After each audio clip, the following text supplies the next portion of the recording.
everybody? Welcome to the stream. Glad you guys can make it for the review video of the brand new 787 that was just released. This is released by Magnite, and I'm going to be giving my thoughts and opinions and going over some things with you guys about this plane. Given I just bought this plane like literally when it came out, like within the first few hours it came out.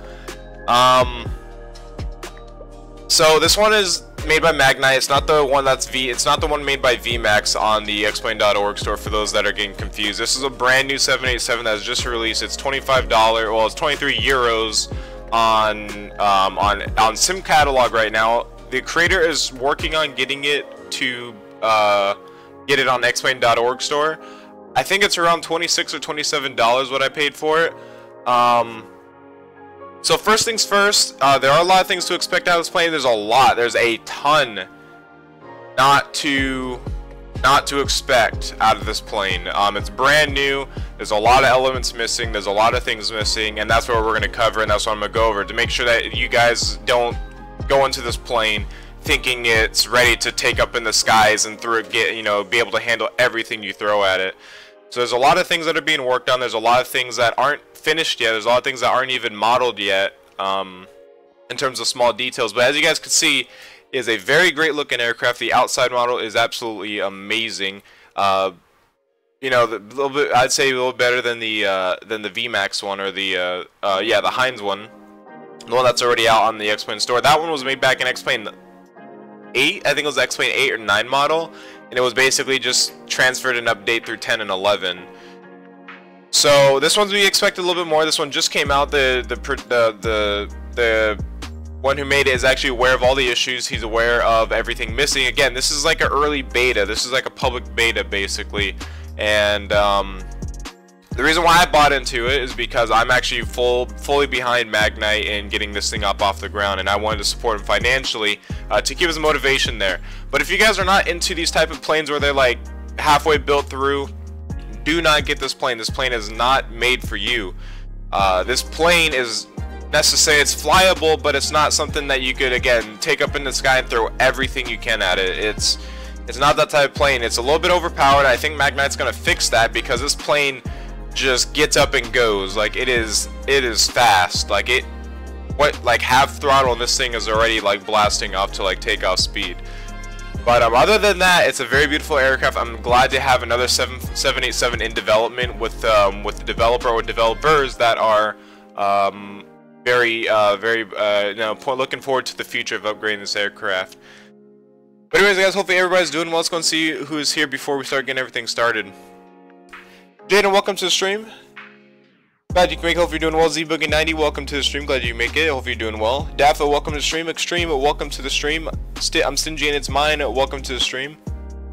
WW Fan Nation, welcome to the stream. Skyhawk Pro Flight Gaming, welcome to the stream. Fire Striking Aviation, welcome to the stream. Who else we got? Dimitri Silva, what's up? Welcome to the stream. Glad you can. Hope you're doing well. American Aviator, what's up? Welcome to the stream. And yeah, so we're going to begin to the 787, and it comes with a checklist on one of his documents, and yeah, and it's pretty bad. I mean, I told you yesterday, don't expect too much out of it. It's still in like a fairly early beta testing, and it's gonna be updated. I told you, I posted it. There's a reason why it's only like $20-something, but there are going to be future updates to this plane, and I can't wait for those updates. But let's go ahead and head on to the cockpit. First of all, let's actually get a look around of the 3D model. 3D model is not bad for the outside. There's a little bit of wing flex. There's wing flex in this plane, so the wings do flex. I believe he's going to fix the wing flex a little bit when it's stationary like this. I don't know if that's going to... I mean, to me it looks perfectly fine, but see the nice engines. You can see everything looks pretty nice. Everything is nicely painted and normal mapped and everything. Other than that, there is no 3D cabin. However, he said he is going to work on a 3D cabin for those that are into that stuff. However, there is no 3D cabin. As you can see, the windows are just basically painted on at this time. But he will be adding a 3D cabin, or he does have plans on 3D cabin once he finishes up some other things. So let's go and head on in, and we'll get rid of the We'll get rid of the music so you guys can hear me. So again, not to get confused, this is not the VMAX one. This is a brand new one that is just released. So like I said, there's a lot of buttons that aren't available yet. So there's a ton of buttons that are not yet available. And unlike the VMAX 787, you can see everything is 3D modeled here. There's really nothing 2D about this, except for obviously, you know, things that are supposed to be 2D. And that's what I like about planes. I don't like the 2D modeling. I like things where they pop out. You can see the texturing is not bad, but it's not the best either. But again, this is a early release, so you can't expect, you know, flight factor quality out of this. And plus, I think it's actually just one or two guys, maybe one guy just developing this plane. So it's going to be a while. The HUDs, I think he's going to get those working. However, they do not work at this time. I still haven't figured out how to get the VNav to work. There's a nav source somewhere in the plane, and you got to change the nav source. I'm still new to the 787, so I don't really know where it's at yet. But learning this aircraft, you will we'll definitely learn it. But for now, I'm still trying to learn where everything is. Danny's Radio, what's up? Welcome to stream. Glad you can make it if you're doing well. Joel, hey, welcome to stream. Hello, this aircraft and 747. Yeah. This aircraft is pretty good for what state it's in right now. I'm pretty happy with it for a very early release, and it's just gonna go further. So yeah. I want to stream, but I don't like how my voice sounds in Scottish, and I'm 13, 2 weeks from my voice is quite high. That's all right. Yeah. Like I said, don't expect too much out of this plane. Don't go out and buy it and expect it to be the best thing out there on the X-Plane, you know, in the X-Plane community. It's far from that. It's not what's to be expected. It's early development. If you're into the 787, want to see development of this, I'd recommend supporting the creator of the 787. That's what I did. And it'll help him financially and give him the motivation to keep going. But if you don't have the money, if you want to spend on something else, I'd recommend spending on something else if you don't have the money to toss at the 787. Is this payware on the Orxwell 217? Yes, it is. It is payware. It's only like $26 or something like that. It is a very early release, so that's why I'm doing this video, so that people don't go into it and, you know, think about buying it right away just to, you know, fly it every single flight, because that's not what it's meant for. It's not what it's at the stage right now. But anyways, it comes with its own checklist. It does come with its own checklist, and it actually is a pretty decent checklist. It's not bad at all. How much is this aircraft? This aircraft is only 20 bucks, so it's only like 25, 26 bucks. And so far, you know, due to it's newer, it's gonna get better. Like, again, guys, this aircraft is gonna get better. It's gonna only get better from here. It's not like VMAX where it's kind of completely left in the shadows of being updated. This plane will be updated, and it will be basically ready to go. Now, actually, I don't think there's a checklist for this plane. Yeah, there's no checklist. There's no checklist for this plane yet, I believe, actually. Yeah, I don't think there was. Yeah, that's alright, though. Anyways, we're going to go and get started here in a bit, and just going through the manuals real quick, see if I could find where the nav source is, because I have no idea where the nav source is. No idea where the nav source is, but hopefully everybody's doing well. Yeah, I love the 787. Oh yeah, I love the 787, and I mean, like I said, the no, it being a newer aircraft, it's not just gonna be left in this state. It's gonna be updated, and it's gonna be good. I plan on having this thing. I don't think it's gonna be planned for study level, but I do believe it is gonna have plans for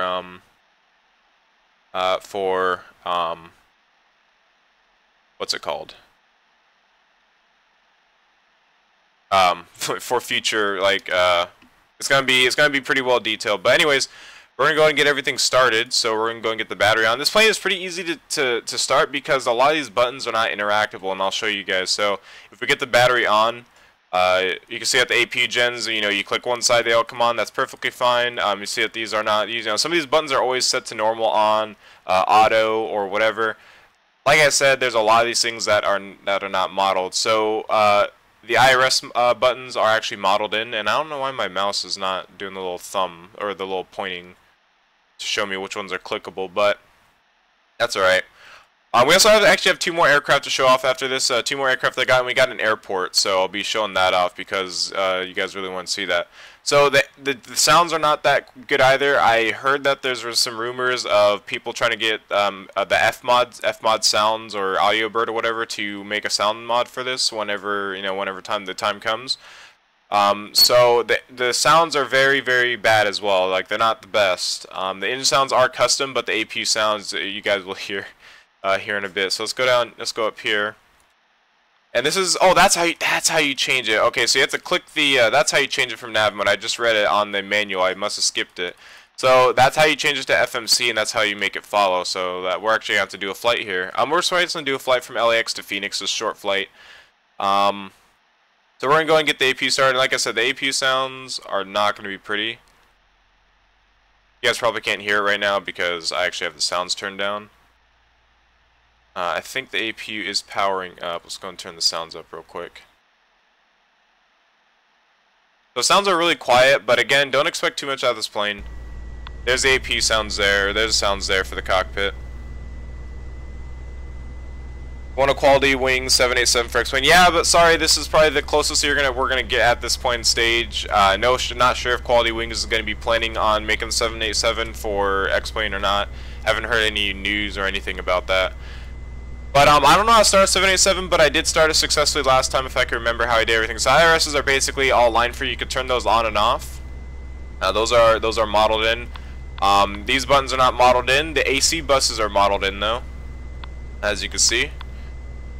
So we'll go up here. The FD power. Some of these, like I said, some of the stuff is not modeled in. Again, it's early, so don't expect too much out of it. These are basically all set up for you. And you kind of get the annoying little click spot. You click anywhere and you get that, like, that clicking noise, but that's perfectly fine. I have no problem with that. I'm used to it, especially with the, I think it was the CRJ. Is that what they really do in the 77 to change the FMC by that way? I think it is, because it might be touchscreen. I don't know. I'm not entirely sure. I don't know. I don't really know, everything about the 787, but it is how you change the nav source, and I just figured that out.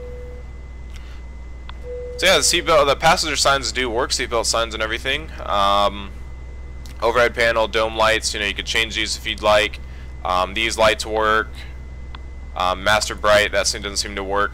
The landing lights do come on. They all turn on and off at the same time. Glare shield, that's just basically the front panel. Those do turn on.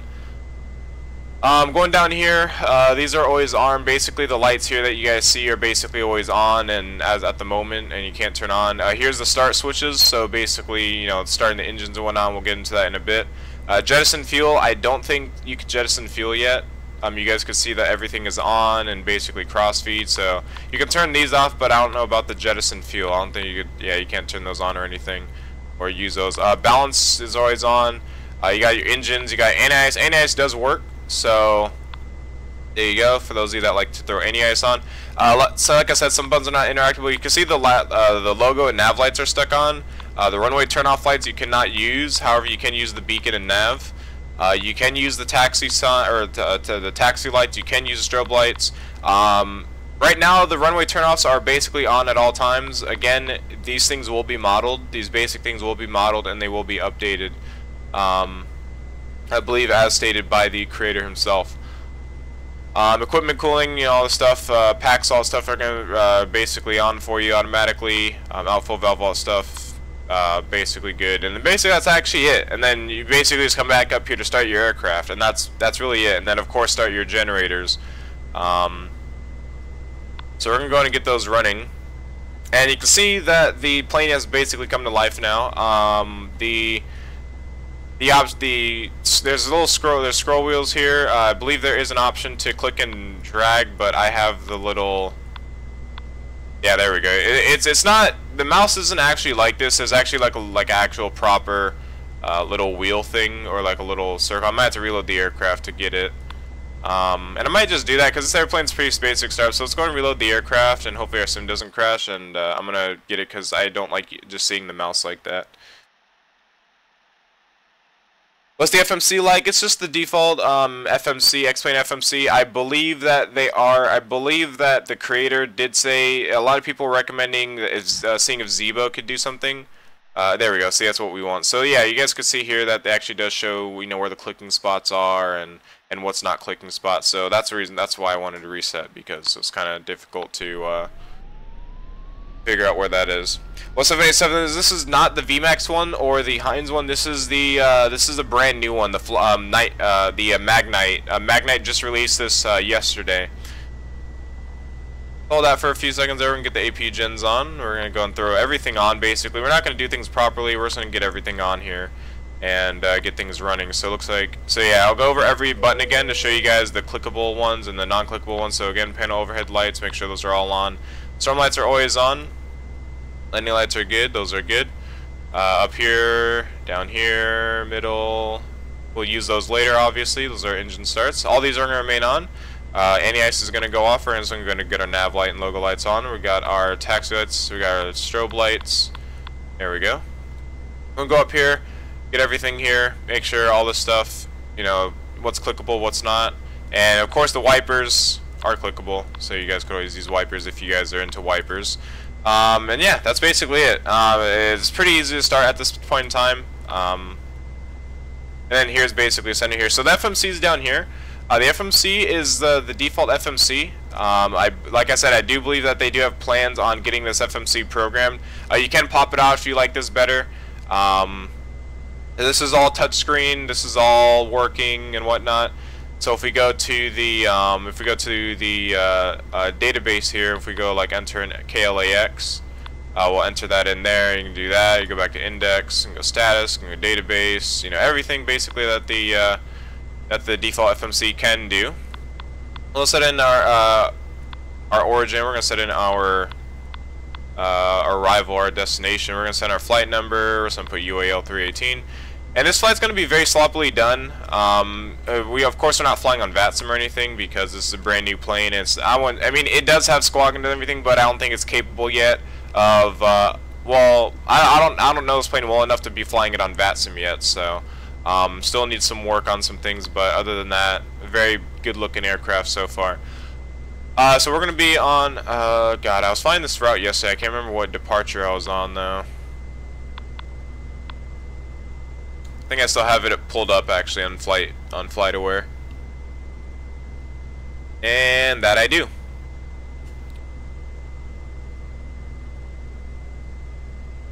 787 was released on October 26, 2011. 7 days was 787's birthday. Yeah, that is true. It was released before that, but the 3D cockpit and some further implementations. This plane actually was released earlier, but it didn't have the full. It didn't have a good 3D cockpit. Like everything was kind of 2D, and it was very, very, very, very early work in progress. And it was freeware, but now it's payware. What are the other two planes? The other two planes are the TBM850 and the Quest Kodiak. Cartoon, hey, what's up? Welcome to stream. Glad you can make it. Hope you're doing well. I'm doing great. Thank you for asking. What I think is funny is how the A380 has been out for 10 to 11 years and it's almost about to be retired by some airlines since having 4 engines and a waste of money with today's technology. I kind of figured that the A380 would kind of go out like that. But anyways, we're going to be on the dots too, so we're going to go and find the dots too. Oh yeah, we have to activate our runway. That's right. Let's go and clear that. So we're going to be taking off on runway 25 left or 25 right. And we're going to be on the dots 2. And then we're going to be on the scenery transition. We're going to execute that, go departures and arrivals. We're going to be on the Arlen 4. Arlen 4 for 25. Is it 25 left or is it 26? We're going to go 26. We're going to go Arlen 4 for 26. ILS 26, zero transition. We're going to execute that. And we'll go to legs, clear up any discos that we have.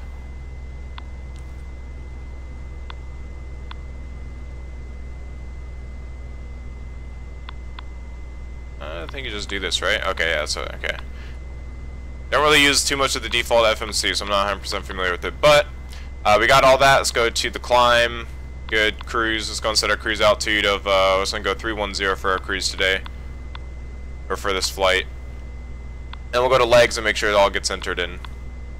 And that it did. So, yeah, and that's basically the default FMC. Typical default FMC. Nothing really impressive about it. Yeah, you guys can see everything here. Again, I think there are plans to get a custom FMC, another developer to work on the custom FMC with them, so we'll see what happens and see where that goes. Let's go back to the legs page. That's basically FMC program, and basically ready for pushback at this point in time. Let's go and just make sure everything else is good to go. So we're going to go ahead and set our heading mode to runway heading. And the only thing I really don't like about some planes like this, like the Zebo mod or the default 737, is that these things move very slow, but I think you can actually... I think that's just for the top there. We're actually going to leave that to auto though. But yeah, I don't think you can actually grab it like some other places here. But it does have scroll wheel compatibility. I love scroll wheel on these knobs because I hate doing the click and drag. It's just not that, you know, I'm just not a big fan of it. Flight directors, of course, do work, and they do work properly. We're going to make sure that this is on our FMC. Make sure that we get everything going there. And then basically LNAV, VNAV works, flight change, auto throttle works. I don't know what that button is. That's new to me, being a 787. Vertical speed mode works, hold works, approach mode works. So this plane does have full capabilities of landing ILS as well. Oh, wait. Oh, that is. Oh, okay. Yeah, these two are clickable. I don't think these down here. Oh, wait, these are. Okay. Must have been thinking of something else. But the terrain doesn't work. These don't work. That's probably what I was thinking of. But anyways, let's go and see what you guys are putting in the chat. It's Captain Luke. What's up? Welcome to stream. Can you do a tutorial for downloading the kind of planes you have? I mean, they're pretty straightforward, pretty easy. Not to do that, but I don't know, maybe. The A340 is being retired right now by airlines. Yeah, and Jar Design is actually coming out with the A340. I'm actually kind of looking into that. The airline that was the most A380s in service right now is Emirates Airlines. Yeah, that is true. I agree. But with the A330, 747, A340s are slowly dying. Unfortunately, being killed. They're 747 with their 777X, and the A340 is not fuel efficient. People think Emirates is the wealthiest airline in the world because they're A380s, but they're not. It's Qatar's. Yeah, Qatar's pretty nice. He's got X-Plane 11. That's why. Oh, okay. He's got X-Plane 11. There's a lot of tutorials out there. You could always just look it up. There's a lot of tutorials. You basically install every plane the same exact way, pretty much.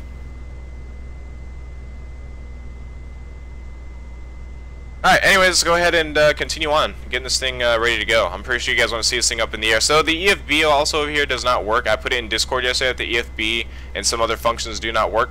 But you can see that he does have some texturing here, so he might actually have this working. He might actually have this modeled in. So far, it is not modeled in. And if we go to the outside, you guys can see, let's go and check out the controls here. You guys could check out the controls. They're not the smoothest, they're not the most fluent, they're not the most realistic, they're kind of immediate. And if I pull up the speed brakes, you guys can see everything works, and it's very nice. But you guys can see that the underside is not, it's not very detailed, right? I believe that he is going to work on that. I know that some other people have complained about that, but there are little spots here that I believe are going to add some of those small details in. But those are just, again, small details. That's what I'm pretty big with small details like that.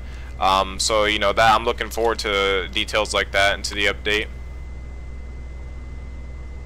And good thing about this plane is it's very FPS friendly. It is extremely FPS friendly for those that have very bad frame issues with model planes. That's actually what he designed this plane off of. He designed this plane to have good frames and for lower end PCs.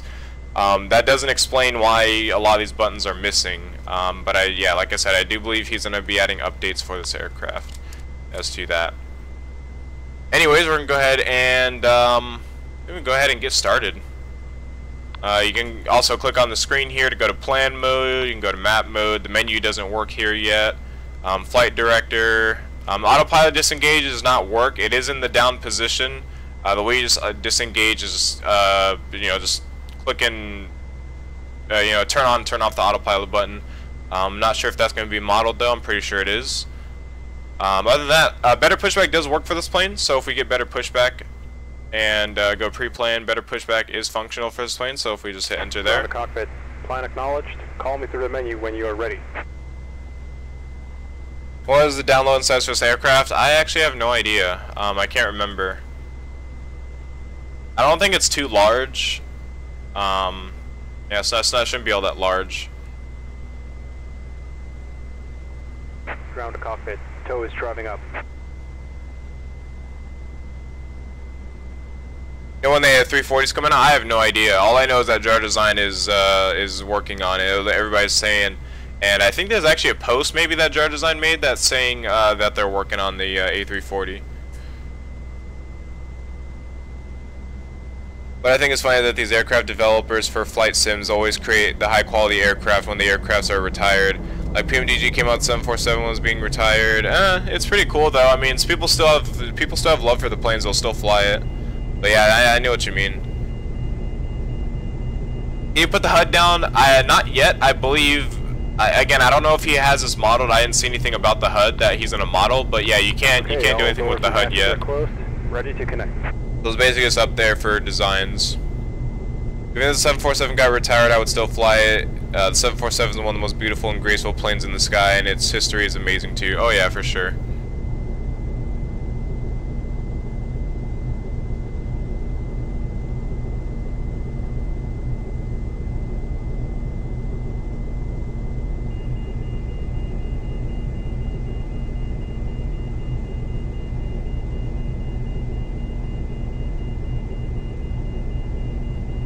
Do the doors open? I actually do not know. I don't think the doors open. Well, no, the doors don't open because there's no 3D model. So if I go back here in the cabin, you guys can see there's absolutely nothing but the model here and some other things. If I go outside here, which we can get some wing views and stuff, you guys can see the outside model and whatnot. But there is no interior yet. Again, I believe in a further update, he is going to be working on a 3D model for the interior.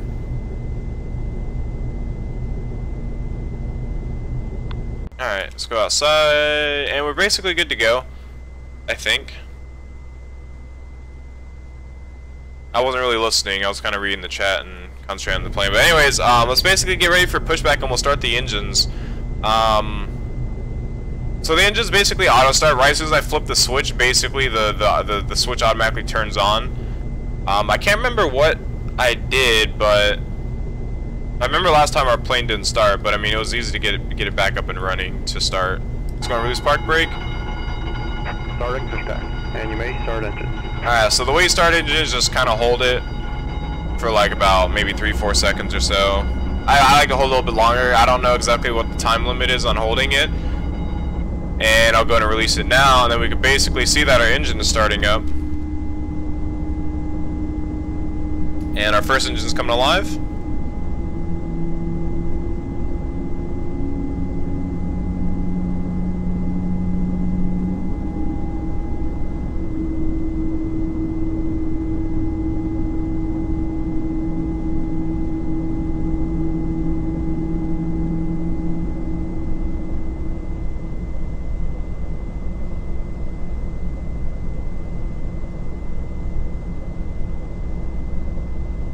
Alright, that engine's good, and we'll go and start the left engine. And basically, it's the same exact thing, you just hold it for about 3, 4, maybe 5 seconds. Then we'll go ahead and release, and then that should, yeah, 3, 4, 5 seconds is usually what you hold it down for, and it'll start perfectly fine.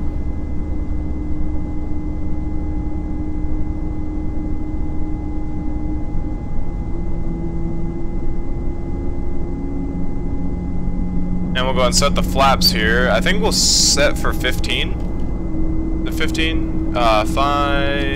15, yeah, we'll set for 15. So here's the flap sounds and here's the animations for the flaps.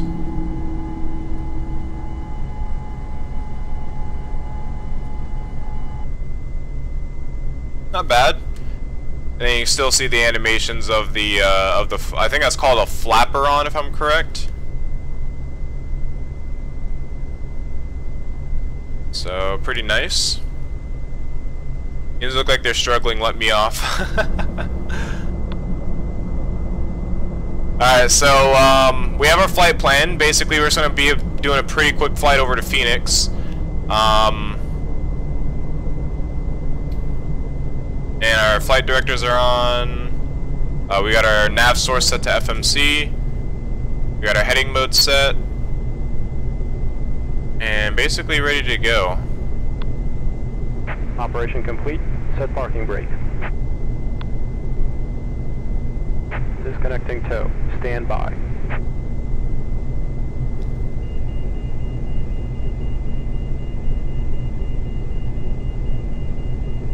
What comes first after the 797? What comes after the 797? I don't know.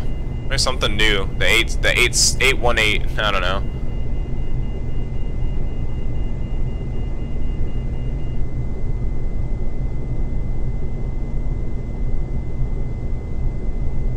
Do I like this plane? Rate it 1 out of 10. I wouldn't really say that it's a plane worth rating right now because it is still in early development. Due to it is flyable, there are some decent sounds in it. The 3D modeling is actually pretty good for being, you know, FPS friendly. That's what the intent was. I would probably rate it maybe like a solid 7. I mean, that's actually pretty good.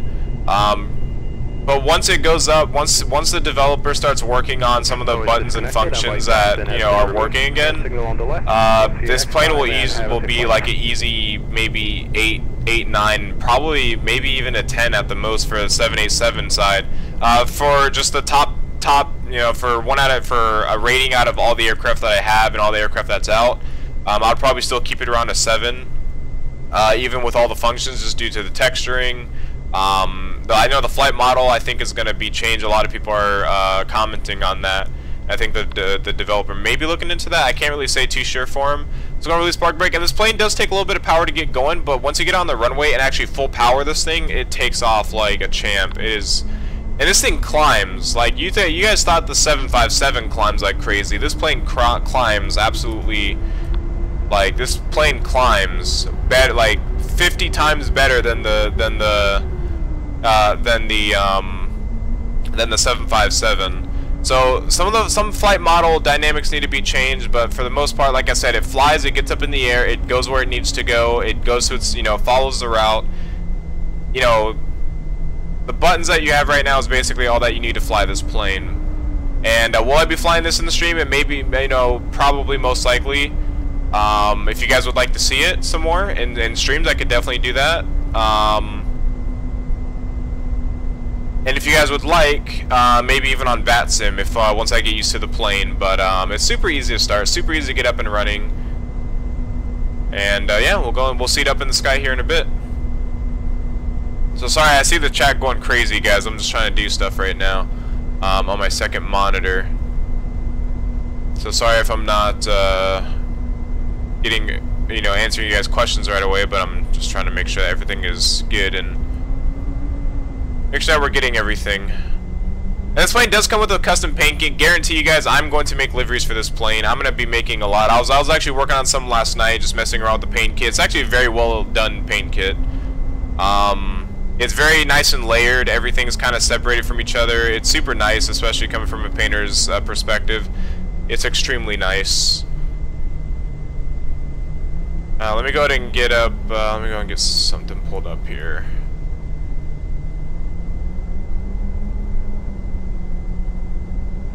So I'll get to you guys' comments here in a bit for those that are asking questions or want my opinion on something. Alright. I am who I am. Welcome to the stream. Glad you can make it. Hope you're doing well.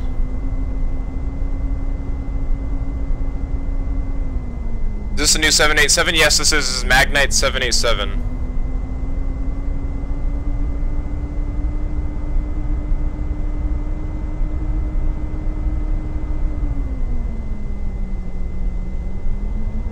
Exterior? Yeah, the exterior is really nice.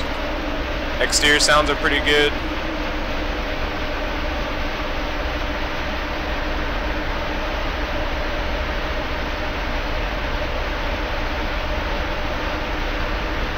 There's the exterior model for you guys.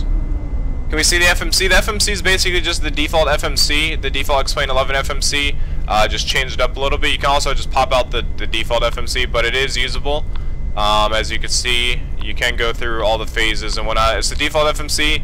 They do have plans to try to work with to try to get a custom FMC, I believe, or you know they're gonna try to contact to get somebody else in the dev team for this to do the FMC. But it does have a working FMC, and it does, you know, plan the route. It's a default FMC, so you know there's only a little so much you can do with it, but it works.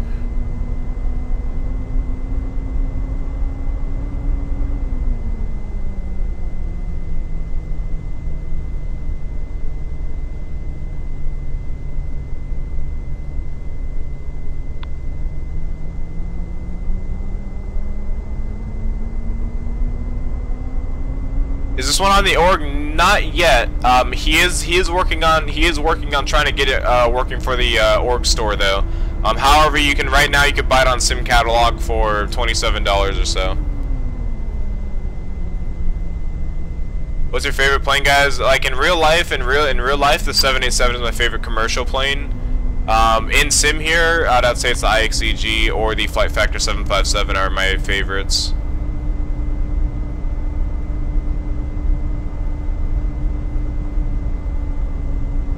Bombardier said they are done with the Dash 8s. Yeah, I think they are. I'm pretty sure.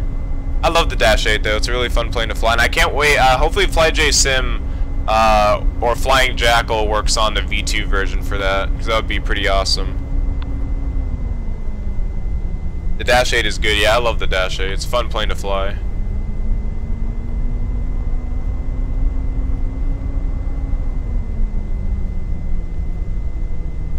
So there is no 3D sounds necessarily. Everything is just, you know, it's just all 2D sound. It's just playing in both ears. So if I go over here to the left engine, it doesn't get louder, it doesn't get quieter. It stays about the same.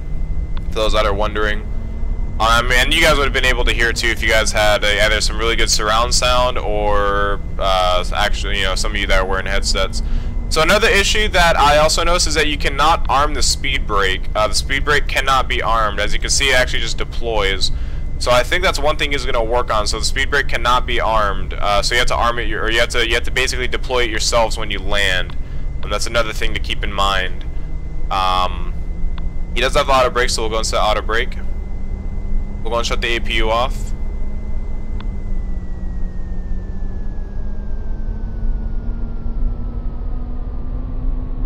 And we'll go and pull onto the runway here.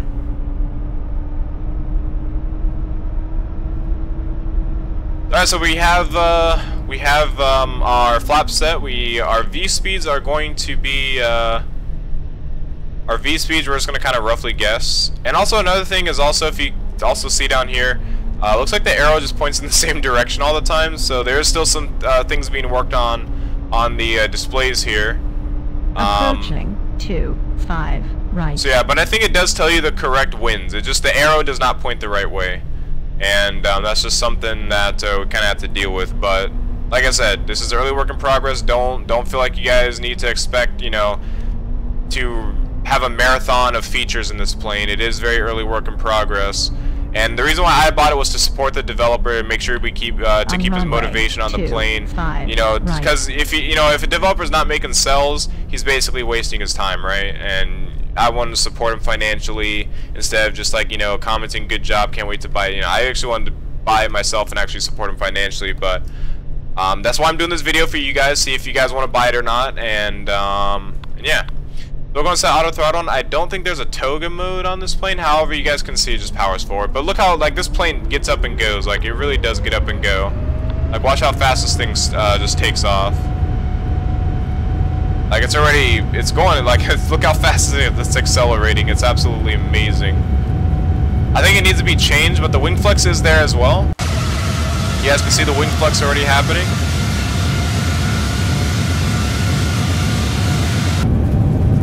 Now I'll try to get a view here for you guys. I'll go ahead and start the rotation. So the wing flex is there. You guys can see the wing flex. Go and head back into the aircraft here. We'll bring our gear up, and we'll trim the aircraft here real quick.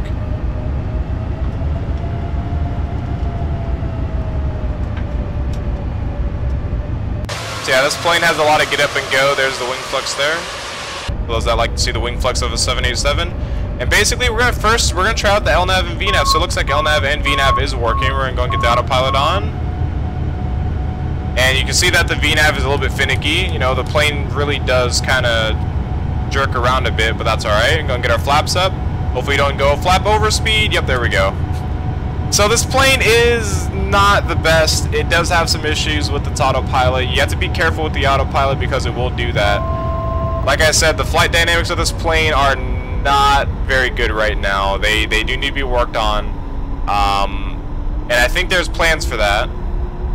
You guys could see how actually VNAV actually does work. It set us up to 3,000. I think it should be climbing us up step by step, I believe. It does not. So we're just gonna set it back up to 3,000 or 30,000, and we'll fix the flap over speed. We will fix that here in a bit. So let's go and set that to 310 and VNav. So I think it's just gonna follow the flight path basically for us. It looks like it probably might. Let's go and turn hold off. There we go. Now it should work. Alright, so there's VNav activating there, and we're gonna go and fix the flap over speed because, like I said, this plane does take some getting used to. It is, you know, there are some things that are broken. It does have a lot of get up and go, and that's one thing you have to be careful with the takeoff in that phase of the plane. You will break the flaps easily in this plane. I did it my first flight, and I did it this flight just to show you guys this plane does get up and go. The passenger signs here, or not passenger signs, the gauges here, it shows them overheating like crazy. There's nothing I could change about that. There's no proper VNav to counteract that. There is a VNav, but it's, you know, the default FMC is not very good at managing the VNav, so you have to be very careful. If you have failures turned on, you have to be very careful with that. So if you go to climb, you can actually, you know, if you know how to work this thing properly, you should be able to fairly get this stuff. But, you know, VNav, cruise, descend, all that stuff. But there's really not too much you can do with that. It's basically, and look at this plane, it's just climbing. It's absolutely climbing. How long is the flight? It's not even an hour, maybe. I don't know. Not really all that. It's not really even an hour, I'd say. But yeah, it's an absolute beast of a plane. This thing does climb like crazy. And basically, we can also change our throttles if we want to. I think VNav still takes control of the throttles. I don't think it does. I don't know. I haven't. No. See, autopilot turned off. So yeah, it doesn't do it. I thought it did, but it doesn't. But you can see the throttle. The autopilot manages the throttle fairly decent. It's not the best autopilot I've ever flown with or been around, but it does work. It does function. You have to be very careful. You might want to hand fly it out and get it up to like maybe 250 knots before turning the VNav on. LNav you could do, but throttles you might want to manage for a little bit before turning on the VNav, because the VNav will make this plane go up into almost a straight climb just to get its speed. So you might want to be careful with that if you guys do plan on getting it. But yeah, this is the new 787 in the air, and we're going to get our lights off. Whoops, strobe lights staying on actually. And again, these lights you cannot turn off.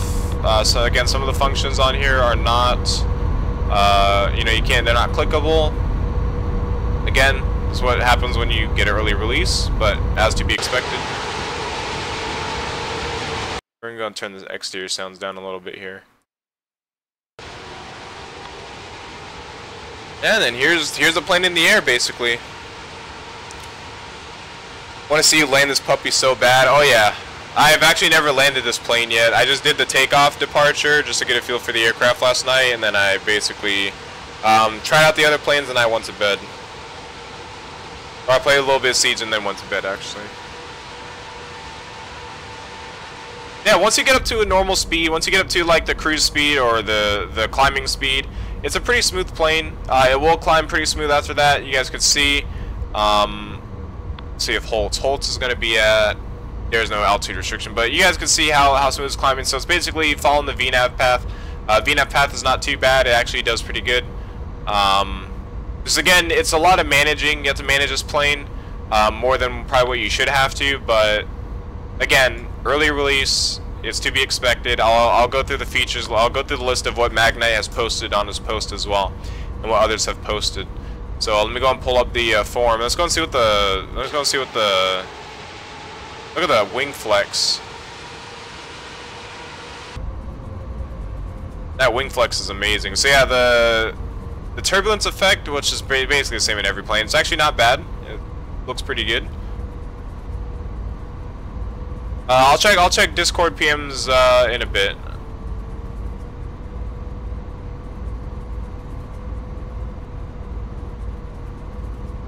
I'll tell you, I usually check those after stream, especially since it's a video too, so I'm not gonna pull that up right now.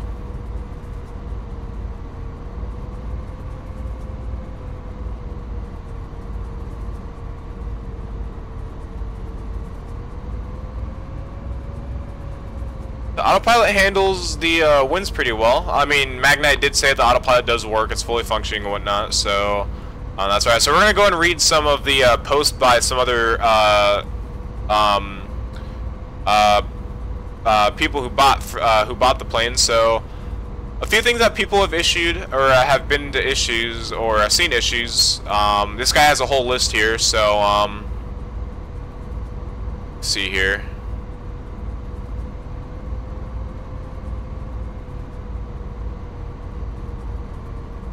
So yeah, one of the things they mentioned is wings can be visually enhanced. The speed brakes come up, and under the speed brakes does not look too appealing. That's basically the minor detailing. Oh, wow. And we got a new subscriber, Chris Penny. Thank you for the subscription, very much appreciated. Glad you're enjoying. Hopefully you're doing well.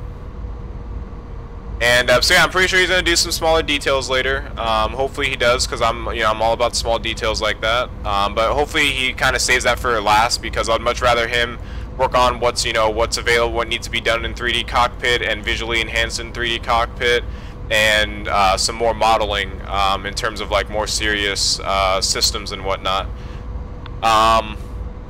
Anti-ice buttons, they apparently are non-functional. I have no problem with the anti-ice. Those work for me.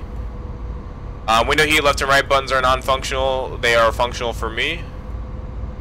Auto spoiler, or so the spoilers are not. You cannot arm the spoilers in this plane. You have to do it manually when you land, so you have to have a manual spoiler or a spoilers button set, which I guess is fine by me. This is perfectly fine by me. I'm able to do that, but it is nice to have that auto for you, just to have it on the side, so that way you don't have to worry about it. It's one less thing you have to worry about when landing.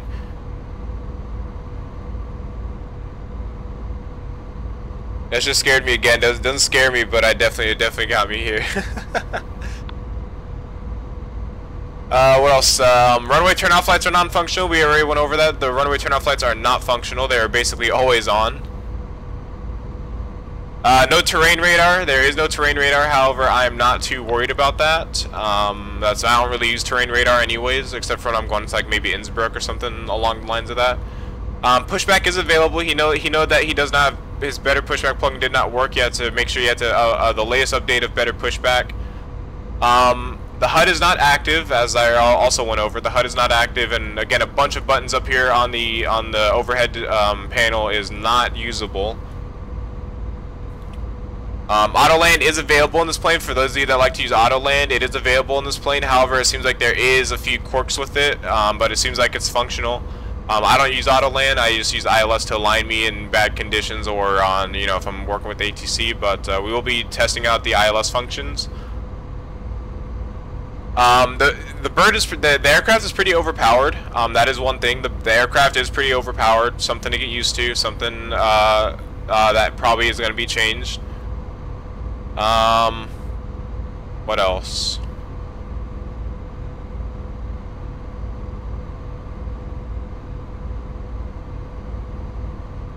And I think Magnite himself did actually post on some of these comments as well, as to fill in everybody in. So let me go ahead and figure out what he see if he posts anything new. All right, here we go.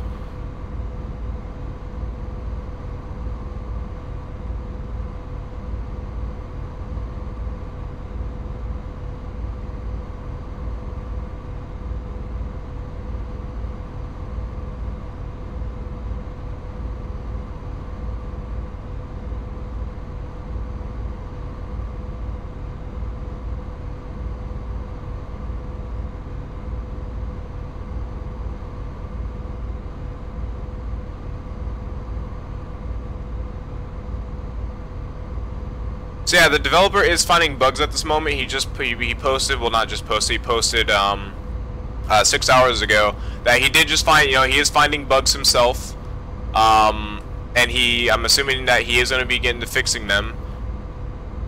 So yeah, let me see what else he posted.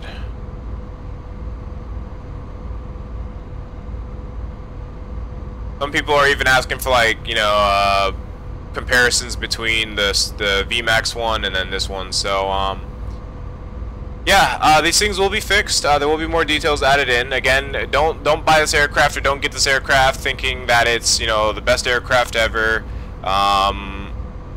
It's, you know, it's going to be the best plane ever. It's going to be the best working plane. It's going to be fully functional. Don't think of it as that. Think of it as like partially working, you know, early release. So I'll definitely be posting my comments, see what he has to say about it, such as adding more buttons. He didn't. I think he added in his original post that he will be adding more functions, but I'm just gonna double check that to make sure that he is gonna make some of these buttons that are not usable to be actually usable, and if he'll be maybe implementing a better flight model. But for the most part, plane is pretty solid. It's, you know, it's flyable. You might be able to fly in VATSIM. Let's actually go down here in case you guys want to see the radios, in case some of you do fly in VATSIM. Basically, the way you change the numbers here is basically the little arrows here. Basically, it's kind of finicky though. As to the down arrow, where's the down arrow at? I guess you can only go up in number, but that's alright.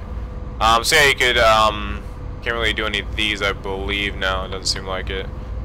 None of these buttons. I wish these buttons were actually modeled in. I kind of wish he actually had these modeled in. But basically, you basically, where's the ident button at? I can't remember. I was working with it yesterday and I can't remember how you do the ident. I think it's just the click spot around here somewhere, no? Let's see, I can't remember how you do it. I know there is a working transponder though, but I don't remember how to do it. But here's the radios here. The radios are over here. Basically, it's the same exact thing. You just basically use this side, and then you basically just push this to switch the radio. So if we got switched to maybe, let's say, LAX center, which is 124.8, we could basically just switch to that and then hit the middle button. It'll switch over to 124.8 for us. You could also set your center. So there's 3 different radios that you can actually have. There's left, center, and then there's right. So it's pretty cool, and that's not clickable as far as I'm aware. As far as I know, there is no way to use the the transponder. You could use the buttons, but I thought there was a way to actually ident. Oh, is it right there? Oh, it's right here. There it is. That's where it was. There we go. And then I don't know exactly where the ident button is. Usually you'd be told to ident, like, let's say, you know, like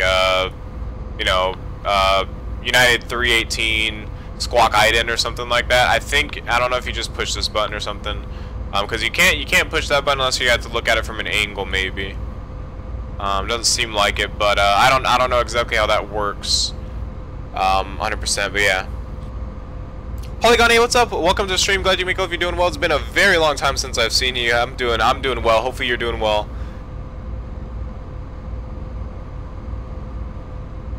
Maybe we should have finished more before he released it. Nah, I mean, he already had this released, but yeah, it is, like I said, it is early stage, it is early work in progress.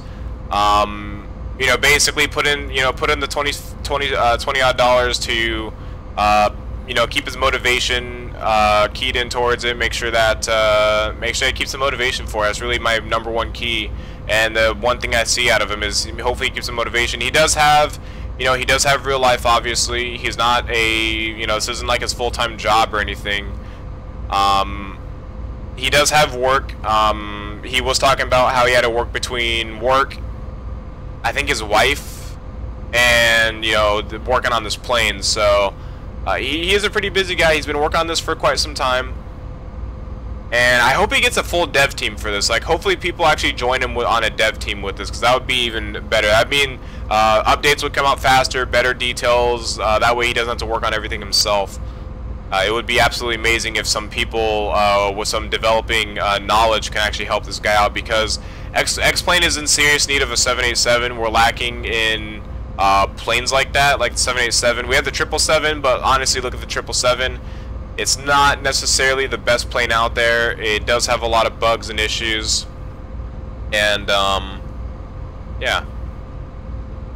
So hopefully some other developers out there are able to help him out and get this plane somewhere.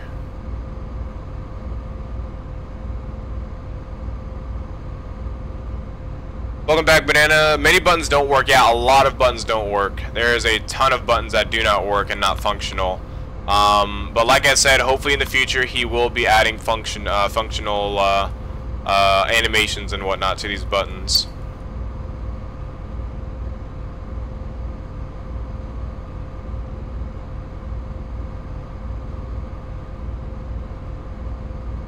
And I don't know if there's like a proper, like, it doesn't seem like there's a proper, like, VNav here, to be honest. It just kind of climbs at its own rate, basically. It doesn't try to reach a certain speed or a certain altitude at a certain point.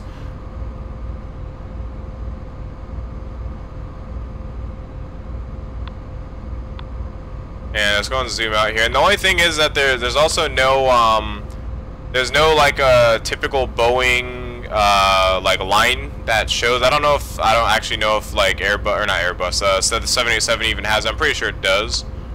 But yeah, it's you know, a lot of features missing, but to be expected. Early release, $26, 26 or 25, something like that.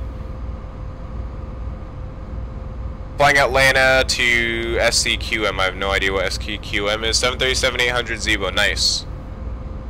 I should try the 787 again. The VMAX one? If so, this is not the VMAX one. This is the Magnite 787. It just released recently, unless that's what you're talking about. Again, don't expect a lot out of this plane. Another disclaimer for you guys. I'm going to keep on saying this until we end up flying this plane. Do not buy this plane expecting it to be a full, like, learning simulation level 787. There's a lot of things missing.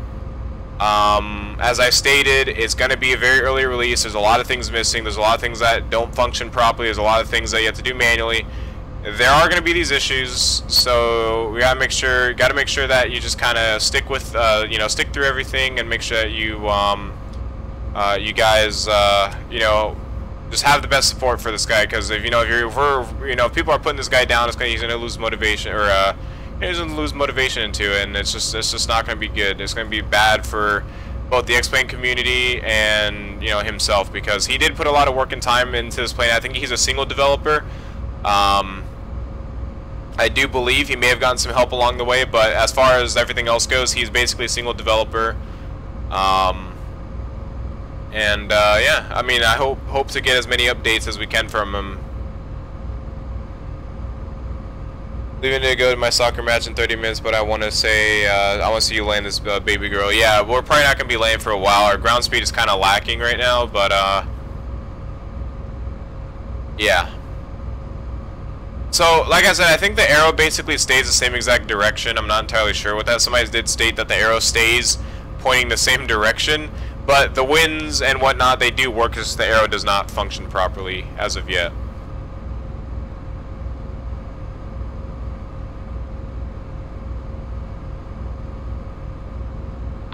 So yeah, we're gonna grab some music here in a bit, since it's there's not really too much to talk about. I basically covered everything, as far as I'm aware. As far as I know, I basically covered about everything. And also, the cool thing about down here is you can actually see this is also where you interact. I forgot to cover this as well. This is where you like interact with the routes and all that stuff. So it's pretty cool. Yeah, pretty awesome.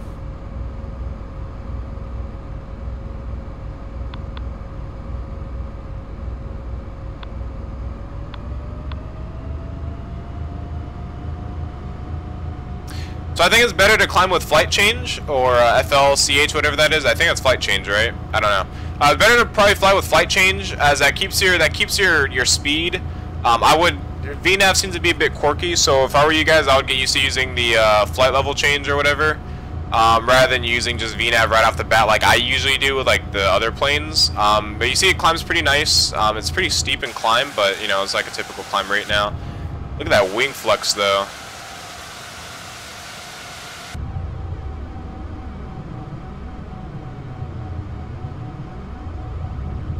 Is this payware? Yes, it is, Venom. It is 25. I think it's 23 euros in US. In US dollar. In US dollars, it is, I think, 26.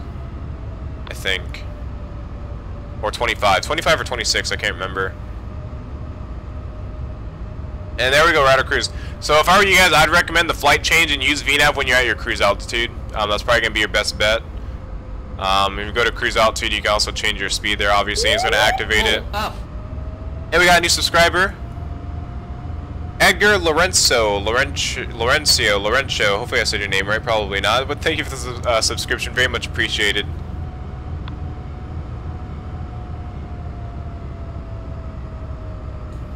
Yeah, very FPS friendly. For those that have FPS issues, this plane is super FPS friendly.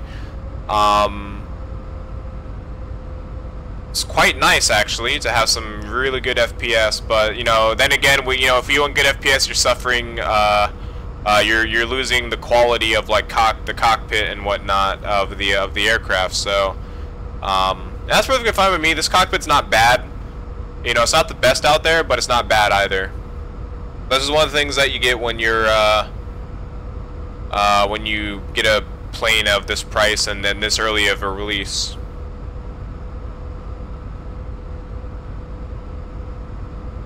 There's also a little, obviously, the clock works, so for those of you who like to keep track of your flight times and whatnot, there you go.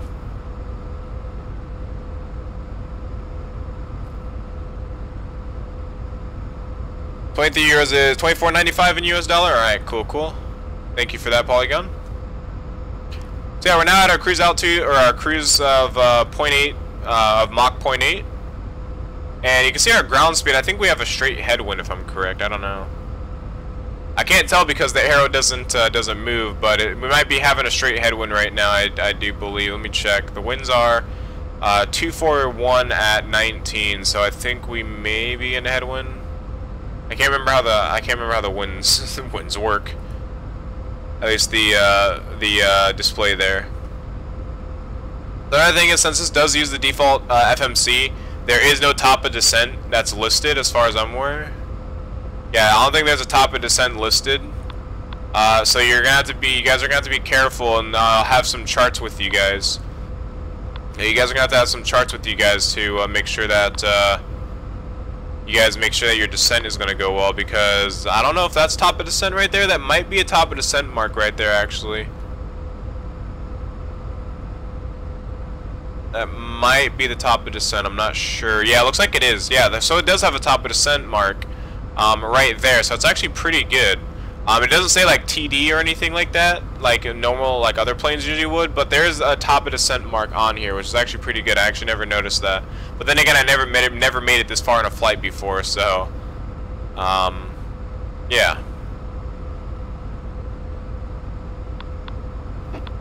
And basically the rest of our route is pretty much good to go. We'll go ahead and actually go back to the first page and check something real quick here.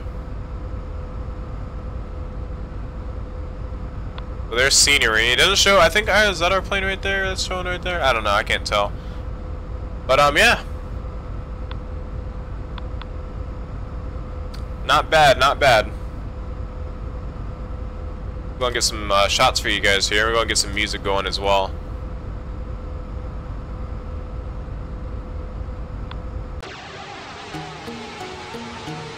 Skip that song.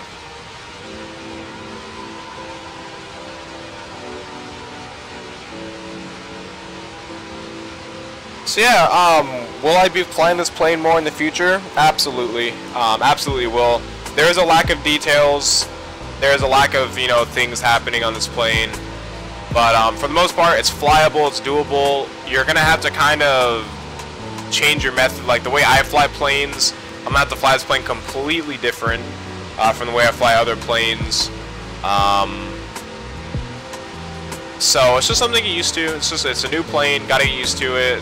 And wait for updates to come out until these things are fixed or changed. And yeah, just basically play the waiting game. But you know, it's a 787. I mean, if you guys just want it for the looks and for a 787, something better than the VMAX, this is definitely something to look forward to. Keep an eye out for updates, and let's make sure we keep this project alive, because that's really what it's about, is keeping projects alive to make sure that these projects go where they should go and where they need to go. Yeah.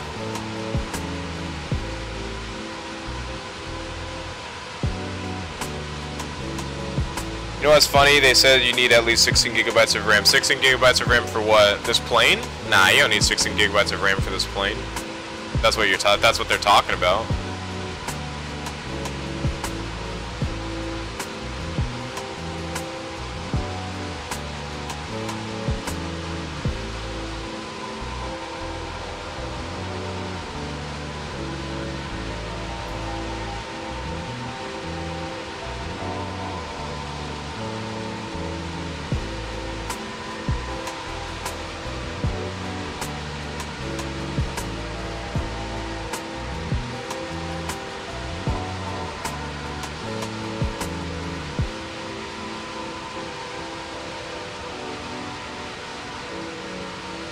Go on windy.com real quick and see something here real quick. Let's see what our winds are. I didn't even check the winds, but that's right. I mean, this is basically just a review flight.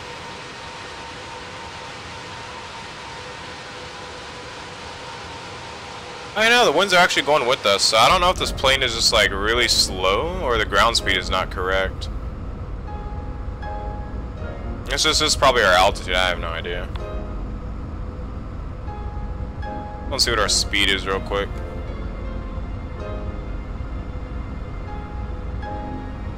Does it show our speed here? I thought it showed our speed. Oh, here we go.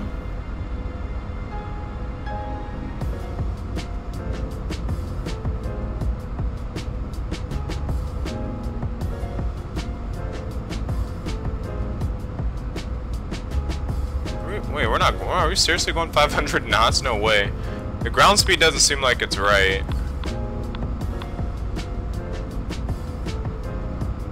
I don't know. I have no idea.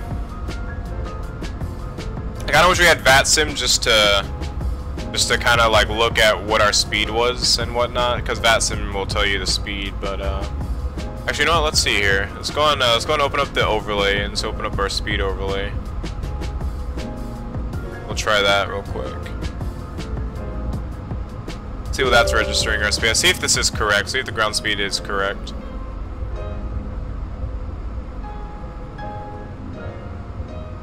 Retard.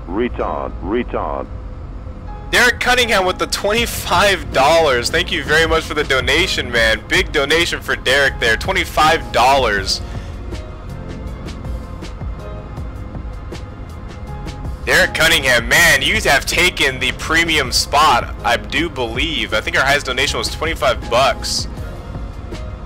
I do believe you take the crown.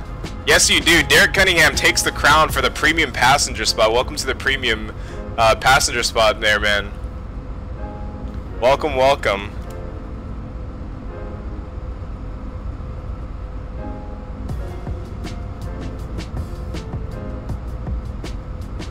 Thank you for the support once again, man. Very much appreciated. Glad you're enjoying it. I'm see what your combos. I wasn't able to check it. No more freeloading from me. It's about time I donate. Yeah, man. No problem. It's totally optional to you, man. Again, thank you for the support. Thank you for the donation. Derek Cunningham taking that premium seat.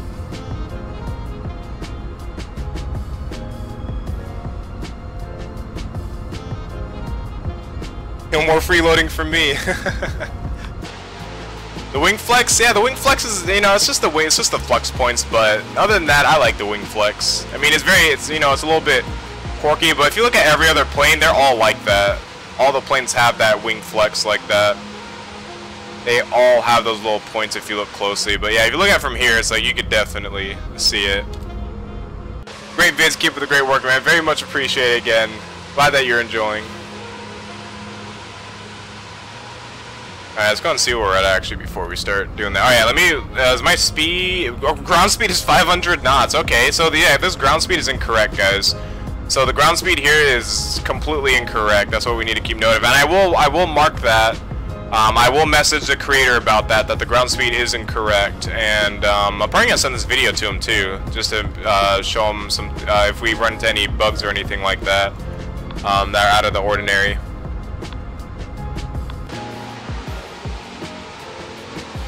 So I was wondering why it took you so long to respond, then I was like 3 minutes behind on stream. Good job, American, good job.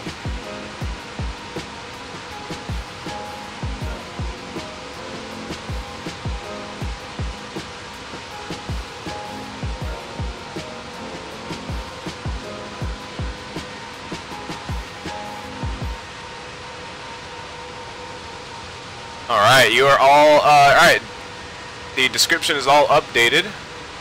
And I'll make sure if you are in Discord, I'll make sure to get you as a supporter or first class in Discord, and if you use Discord at all. If you do, let me know, and then let me know your username if you do. That way I could grab you there. Also, by the way, guys, I'm planning for next giveaway for Friday. I'm thinking of planning one giveaway for non-subscribers, and then the next giveaway for subscribers and donators.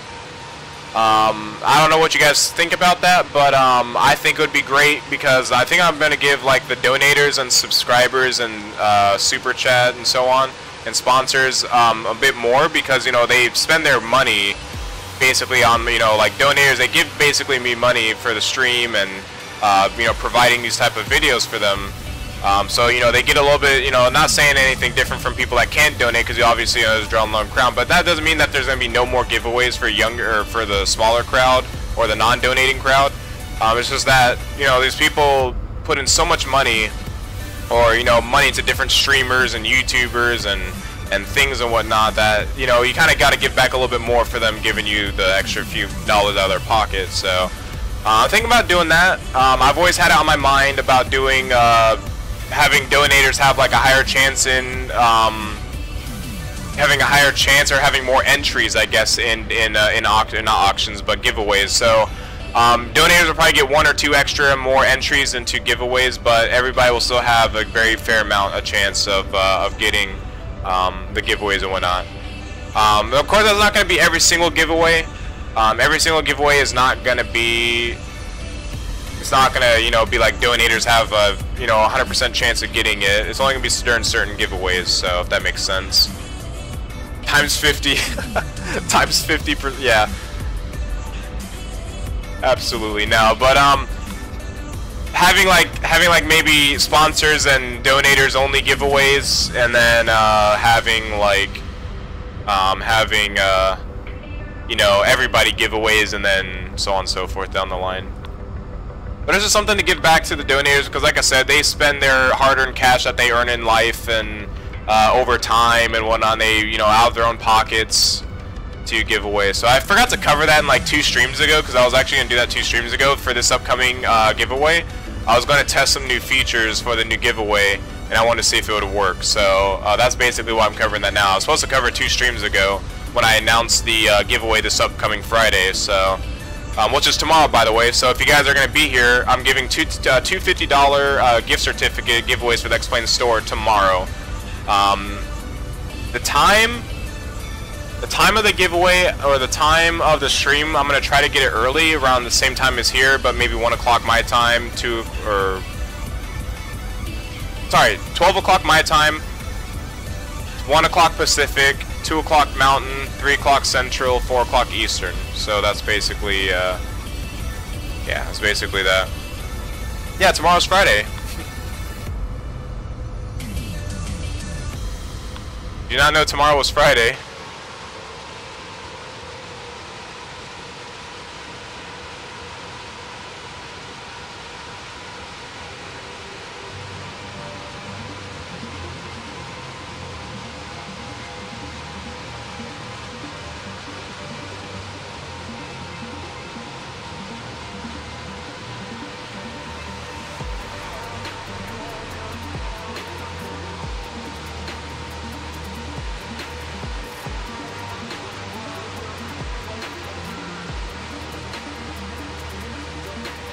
Let's see how VMAX and this compare.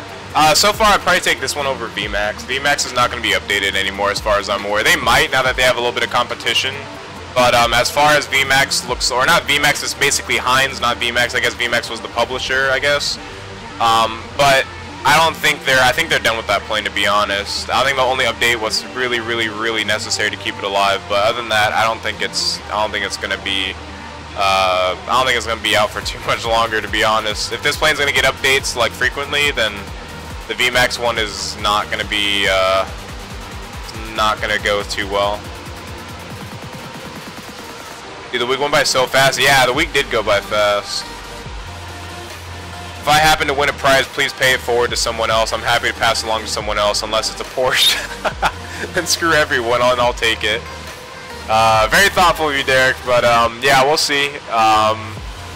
There's going to be a way to not enter it, so if you don't want to enter it, you don't have to. There's going to be like a keyword, basically, you just type in exclamation point or the command sign for streams and then hit enter, and that's basically it. So if you don't want to do the giveaway, that's perfectly fine.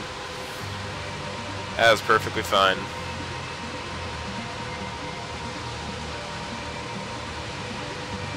Let's keep that VMAX to the noobs. Alright, let's go and see where we're at. We're almost at our top of descent here. So I don't know what the descent like is in this plane. Like I said, I never even got this plane up to cruising altitude yet. So this is my first time at cruising altitude in this plane. I don't know how VNAV is gonna work. I don't know how good VNAV is. Just seeing that it's a default FMC, X-Plane FMC, we're not going to really trust it too much. Because I've had bad experiences with the VNAV in this plane so far. Or not this plane, but the default the default FMC I meant. So we'll get ready to do our descent here in a bit, and we'll just manually descend ourselves down to the Earth. I don't know what the reference points are. I have no idea. I think it says it somewhere on here. It shows you like what the zoom is. Or does it? Oh, right there. Okay, range. Okay, there we go. So the range is 40 at most. So this is 40, I believe, or 80. I meant this is 80. Then this is 160. So we're still a ways out from our top of descent. We're still 320 out from our top of descent. So we're oh no, wait.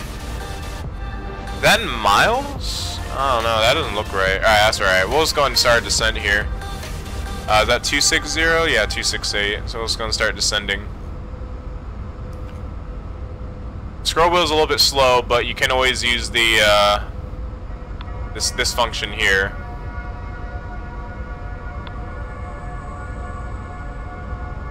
You guys can see how kind of quirky it is, but you know, this isn't the first plane I've had that's kind of this quirky that was payware, so not bad, not bad.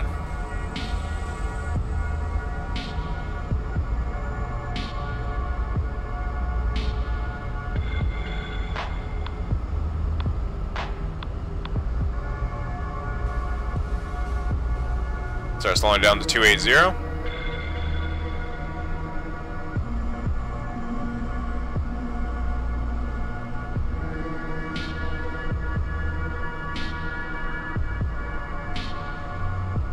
Alright, let's go and bring that plane on down to the Earth, and we'll see what the landing is like in this plane. I'm gonna check this plane on descent here.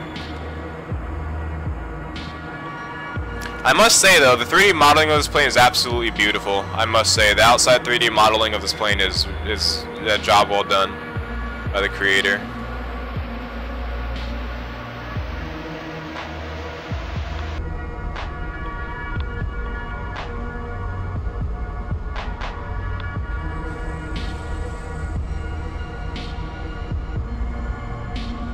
It's really hard to see where your plane's going to be descending through. There's really no way to check, I believe, at this time.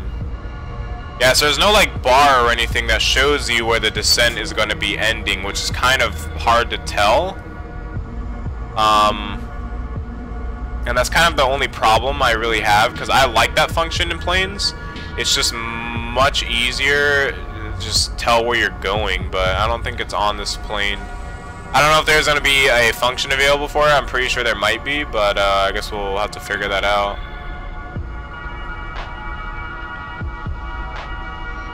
Bring our speed back to 280. Looks like VNAV is actually trying to take over, so it's actually turned VNAV off, and then we'll descend ourselves. There we go. I didn't turn the VNAV off, but now we did. We're good. Did you have trouble installing because the RAR file says they're incomplete? I did, but what you have to, it's kind of confusing on what you have to do. How did I do it? Okay, so what you do is if you bought it, you download all the parts. So it comes in 5 parts. It's kind of ridiculous, but apparently that's not how it was supposed to be done. Apparently, one of the admins that uploaded it may have uploaded the wrong file.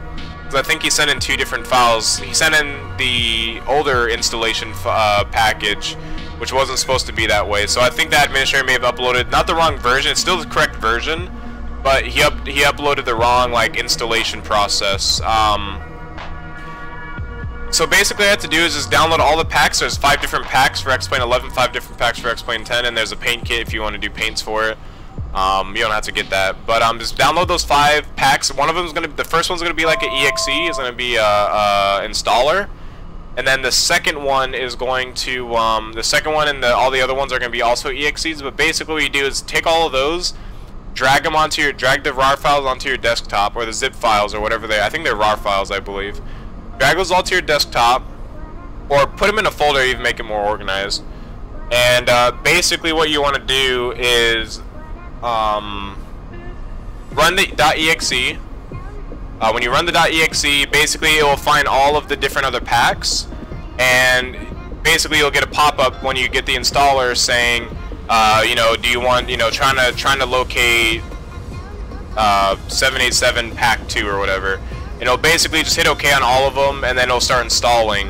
Make sure you run the program as administrator too. Make sure you run as administrator. I had to run mine as administrator when I started the EXE. And basically what it does, and it installs another EXE. It installs like another EXE on your desktop or wherever you saved it to, and it'll ask you where you want to save it to. I'd recommend saving it either onto your desktop or onto your, I don't know, into a separate folder. And you run that EXE then, which is what the original file was supposed to be, but it got messed up. Run that EXE as administrator again, and then it'll ask you where you want to install it, and direct that to your X-Plane folder or your desktop or whatever, and then drag and drop into your X-Plane folder, if that makes sense. It's a little bit of a complicated installation process, but it works. Cap4653, hey, what's up? Welcome to the stream. Glad you can make it. Hopefully you're doing well.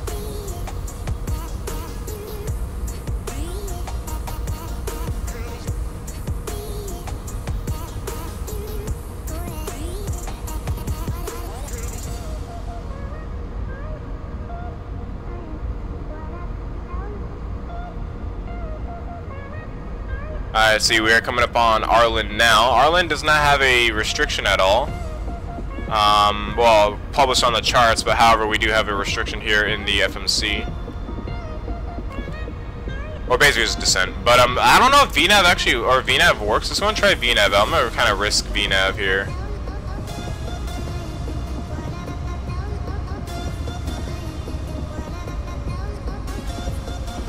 So it actually does look like, what is this thing doing? Jeez.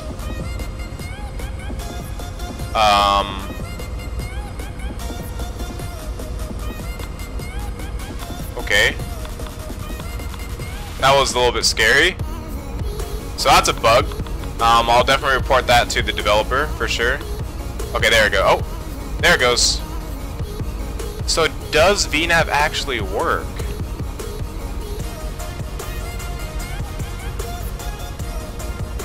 Doesn't seem like it does.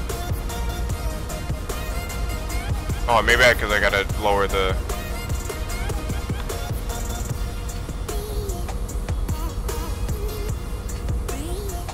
What is this plane? What is it doing? So you guys can obviously see the quirks and the bugs. I'm going to disable that. We're just going to descend ourselves. So like I said, don't expect this plane to be the best thing that you've ever gotten. Has some bugs. Use this opportunity to, you know, if you guys are going to buy this aircraft, use this opportunity to report these bugs and these issues. So that way, you know, the development only gets better from here. It's really the way that you get these smaller developers to further progress their work. And I'm going to definitely be uploading this video and sending it into the developer himself. So in that way, if there's any bugs that he spots that I may have not spotted, he can definitely check these out. Just got back from tutoring, and I'm doing good. Great to hear. Glad you're doing good. So I just need to figure out how to open .exe files on Mac. Thanks, that helps. Oh, I don't know how to do it on Mac. Yeah, I have no idea how to do it on Mac there. Can you show me the 787? Yes, we can. Here's a 787 from the outside view.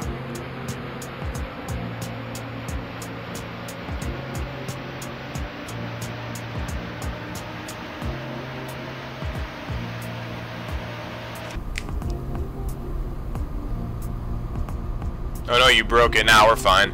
So yeah, the VNav needs to be reworked, big time. Slight issue, but it does need to be fixed. And descending is perfectly fine. I'm totally fine with manually descending planes. That's perfectly fine by me. We're gonna go on heading mode, and heading mode does work. It works flawlessly. Let's go and go a little bit to the right here. So yeah, like I said, this plane is a little bit jerky. It does kind of, you know, do a little abrupt movements. Not as smooth as like other payware planes, but again, is a functional plane. Does work. Is flyable. And we're gonna start slowing this plane down because we are going really fast. You know, we can actually maintain 280. We're good. We're fine.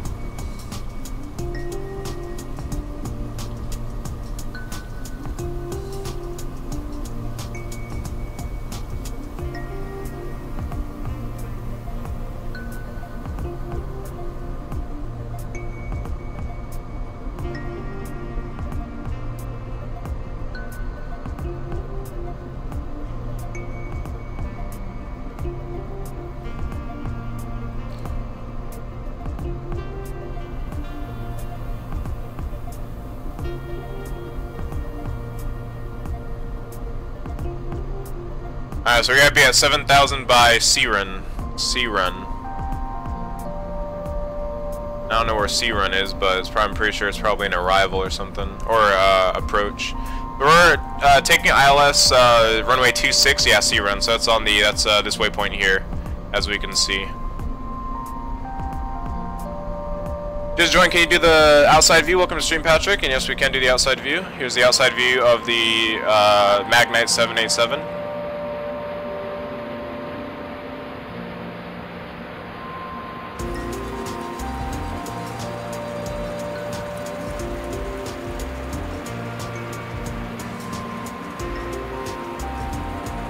There's that.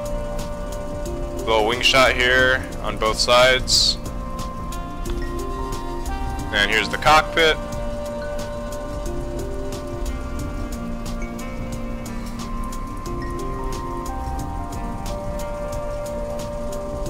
Alright, we're pretty high in altitude, but that's alright. We descended a little bit late. Or more than a little bit late, but yeah. Is there a cabin? No, there's not a cabin yet, ball team, but they will be implementing a cabin. I believe that's on their plan. That's on Magnite's plan, is to implement a cabin, so we'll maybe be seeing that later in the future.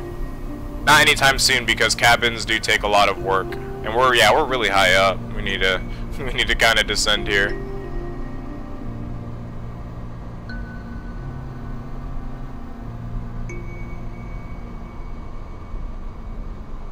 We're gonna start slowing the plane down, and then we're gonna see how this plane can descend.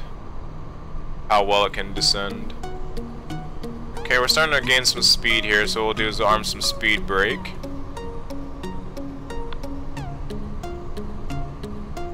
Okay, we'll go and check out speed brakes.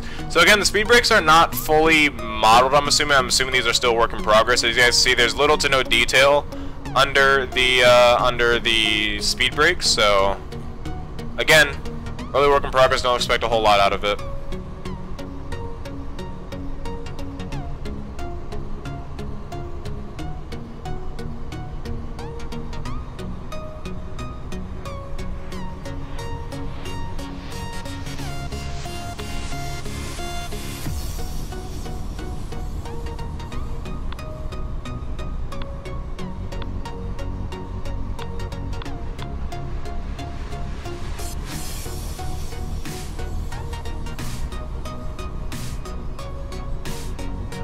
We're gonna try to get down this, was it 7,000? Yeah, 7,000 by C-Run. And then we'll try the ILS out. So, we're gonna go and tune in our ILS, so let's go here. I think we use Nav Radio, yes we can. So we're gonna go and set up Nav Radio, so we're gonna set up on ILS 26, and that's gonna be on a 258 course.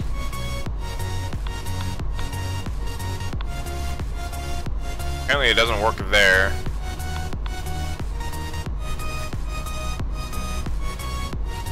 Yeah, it doesn't work there. Alright, that's alright. We'll go down here, and I think we can change it here somewhere. Nope, not there.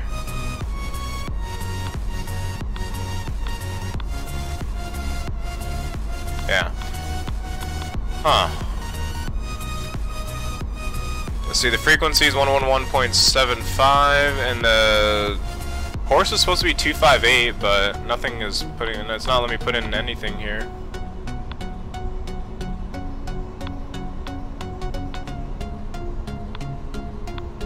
Okay, let me put it in there.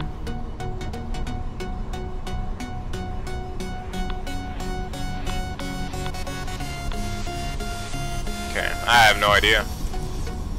But it looks like it is catching the localizer, so that's actually good news. Let's go and get our baro as well, so let's go up here to X-Enviro, and then we'll get the weather briefing. And we'll find Phoenix.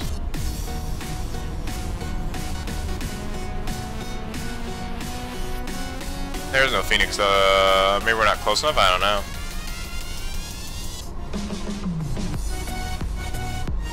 Yeah, Phoenix is not on here for some reason. That's alright. Let's go ahead and use VATSIM.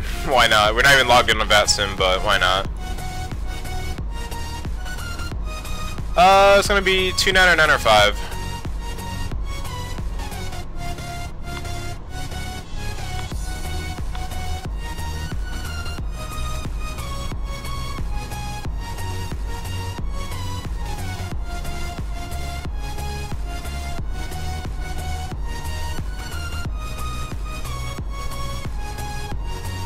He has freeware for test now, but yeah, it'll be pairware. Yeah, he's always had it out for freeware. That's like the 2D version though. It's like when most of these buttons are flat in 2D, and the model's probably not that good, and a lot of it probably doesn't even work. He released that a while ago. The descent actually wasn't all that bad. This plane can actually handle a pretty steep descent.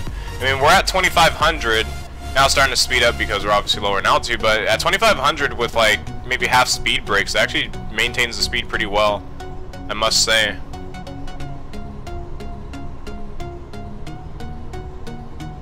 Oh no, Envy, guess what? What?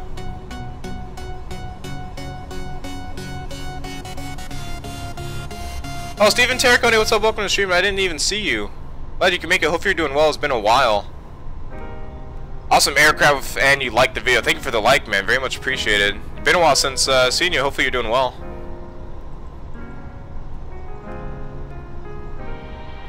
Zachary McPencali, what's up? Welcome to the stream. Glad you can make it. Hopefully you're doing well. We're going to actually go and pull the speed brake in. So remember that the speed brake does not arm itself, so we need to remember that. I'm actually going to maintain 7,000.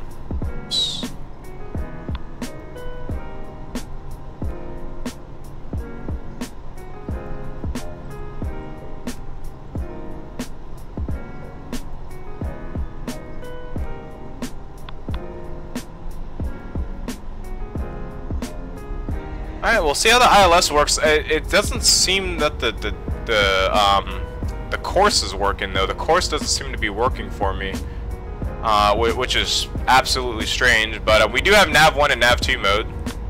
We've set to Nav 1. It looks like we might actually have the glide slope, and yeah, we should be fine actually. Let's see.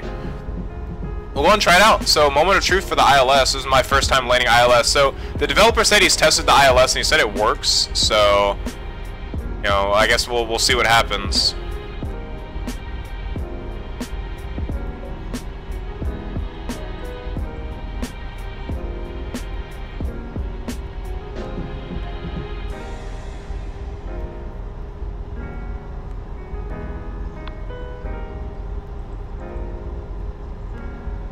Tomorrow's your birthday? Nice.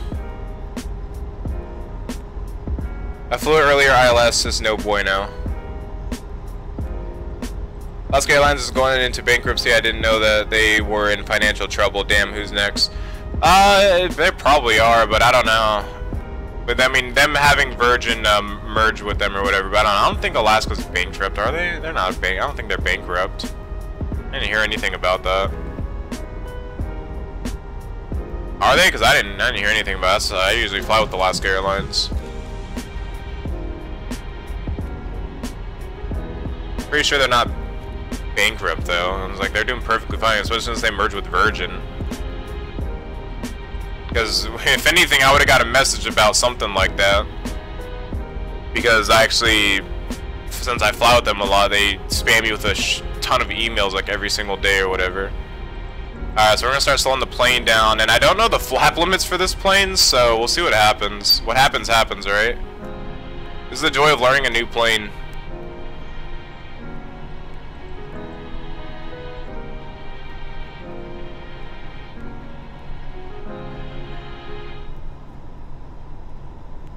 Alright, let's see. 230 should be fine, yeah.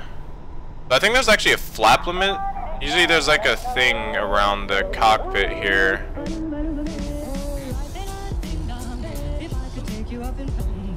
Well, to usually tell you like what the speed limit is. Wait, right there? No. No, I guess not on this plane. I guess not on the 787. That's alright though.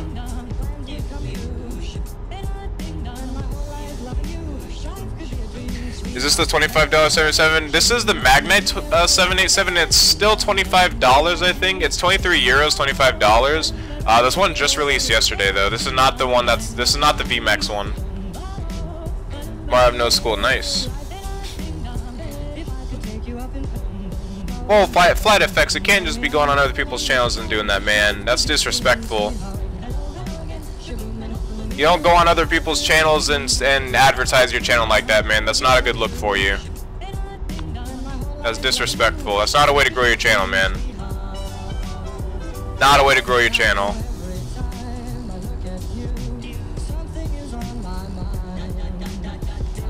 So let's see if the ILS works. So I entered in the course, but see what happens. So before we actually do something here real quick, I'm actually going to change this as well.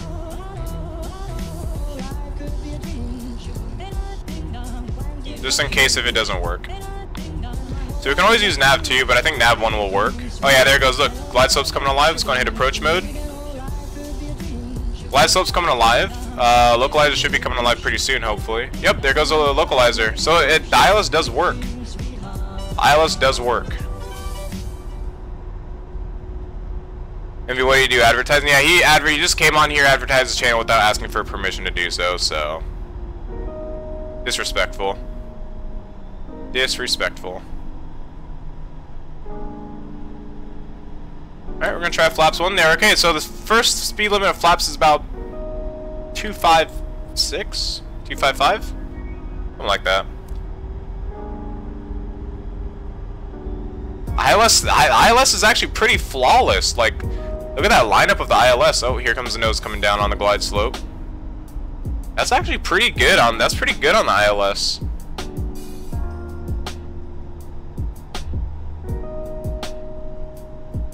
Pretty good. Extreme, if you're gonna be here tomorrow for your birthday, that'd be pretty nice. Hopefully to see you, but I mean that's not gonna give you a benefit for the giveaway, but you know. But yeah, hopefully, I mean, if you're doing anything tomorrow for your birthday, have a great birthday and have fun. Make the best of it.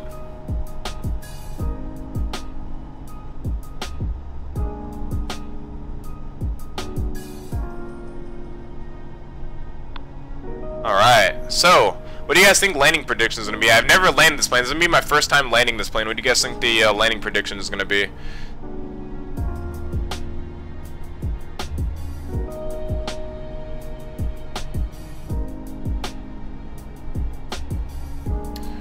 Let's go and clean up our heading mode here.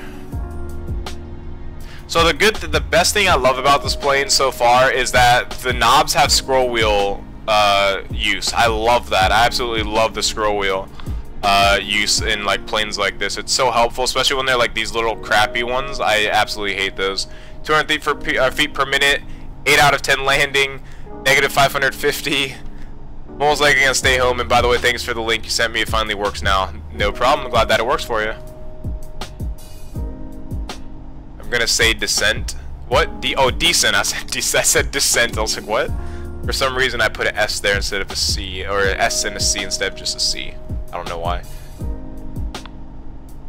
Going hot. Ving 3 Fear? I don't even know how to say your name. Sorry. Just kidding. Negative 140. We'll see what happens. Again, this is my first time landing this plane, so we'll see what happens.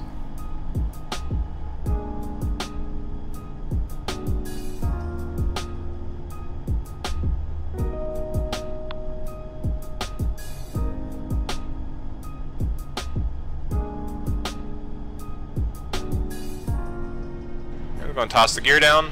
Is that glide slope? Oh, I thought the glide slope was on the runway. I was like, is that glide slope like right in the middle of the runway or something?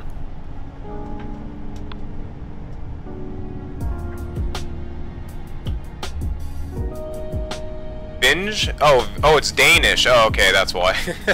Binge fear? Binge fear. Binge fear, is that how you say it? Hopefully I said it right. Gonna bring our flaps down more.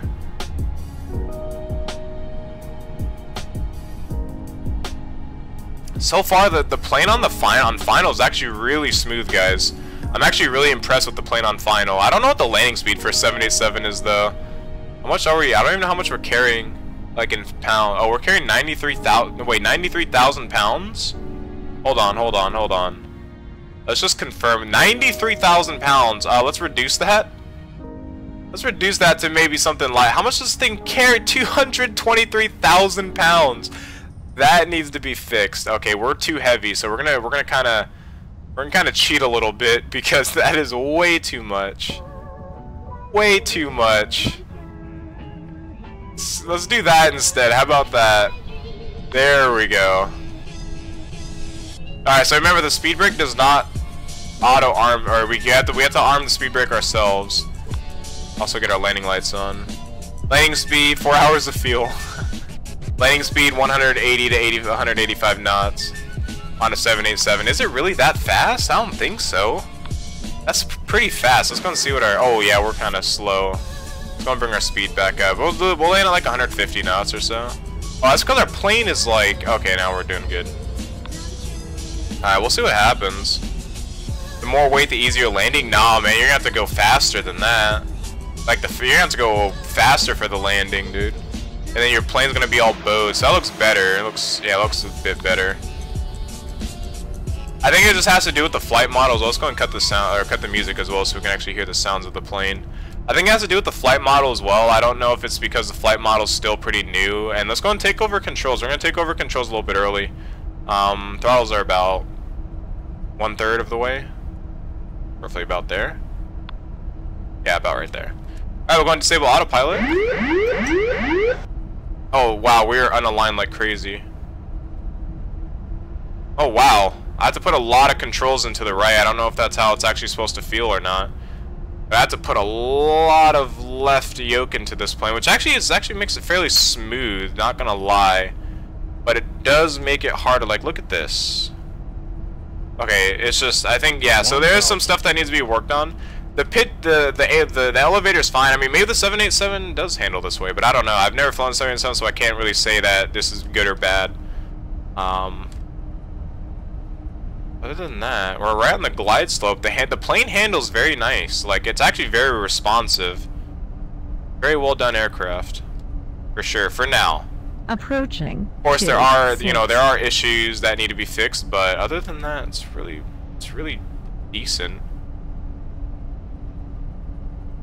So yeah, definitely flying this plane is going to take some getting used to. It's definitely not easy to do the turns. You have to put in a lot of extra left and right yoke to get this thing to turn. But like I said, I don't know exactly how 787 handles, so I can't really say that it's bad or good. This is gonna be a little bit off center line, maybe, guys. 200. I don't know what the winds are because, well, I see the wind number, but I'm kind of too lazy to 100. do that right now. 50, 40, 30, 20, 10. Oh, we're floating big time, boys. Alright, we're down. Go the reverses out ourselves. Oh, this thing is... it's slowing down. We're good. Alright, there we go. 70 knots is going to release and go manual braking. Not bad. You know, for the first landing of this plane, that's actually not bad. We floated big time, but 184 feet per minute, 1.3 Gs on the landing. Not bad. So the only thing I really noticed, and again, I'm not gonna say it's good or bad, but though you have to add in a lot of left and right to keep this plane get this plane to turn. I don't know if you guys saw at the bottom of my screen, but I was adding a lot of left and right yoke, or of my joystick into the into turning this plane.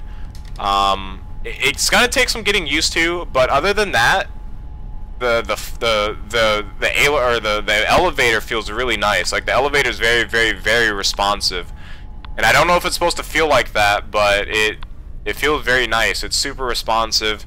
It's very nice. It's nice and easy on the controls. It allows you. I would say that the aileron controls are actually kind of nice because it adds you for a smoother approach. But like I said, I don't know if that's true to the actual real life plane or not. As I never flown on it, and I never actually heard any feedback from a real pilot on how a 787 handles. But for the most part, it's not bad. It's not bad at all. You just land with the tailwind? Oh, did we land with tailwind? I don't know. I wasn't really paying attention. I really didn't care too much for that. Well, no, the winds are always the same. See, like, if you look at the winds, the wind thing here is always like, it's kind of broken. Where are the winds coming from? 360? I have no idea. I don't know. Maybe we did land with tailwind. I don't know. It doesn't really. I didn't really care. I just wanted to get this plane down on the ground. But I mean, it's not bad. But it's still gonna take some getting used to. That's all I'm gonna say. It's gonna take a lot of getting used to. Are you using a yoke or a joystick? I'm using a joystick. A very old one at that. So we'll just take a delta ramp here just because I don't want to be taxiing all the way around Phoenix to get to the ramp. So we'll just take this ramp here. Still has his beta free. Yeah, his beta's still free, but it's not as good. It's pretty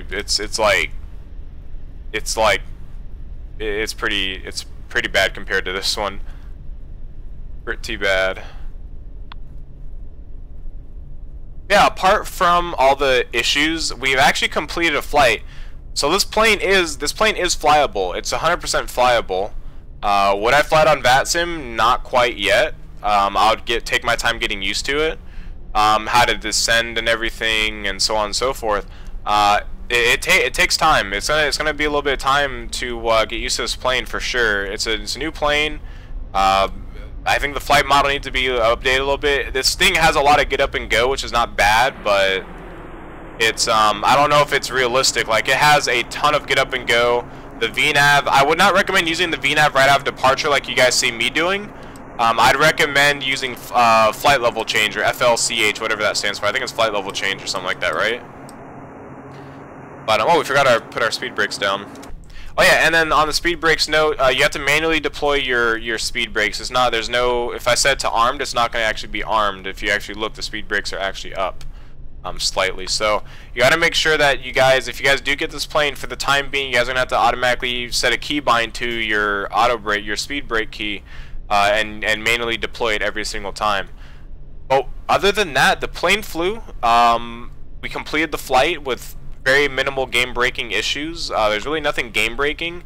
The plane, again, does have some quirks. It just released yesterday. It's not at a study level as of yet. I don't know if he has plans. I don't think he has plans on making a study level. Maybe there is, but again, just to kind of overview everything, a lot of the buttons up here do not work. So again, don't come into this aircraft. If you're new to the stream, don't buy this aircraft thinking that every single button up here is going to work. It's not study level aircraft at this time. Again, I don't know if he's going to make it study level.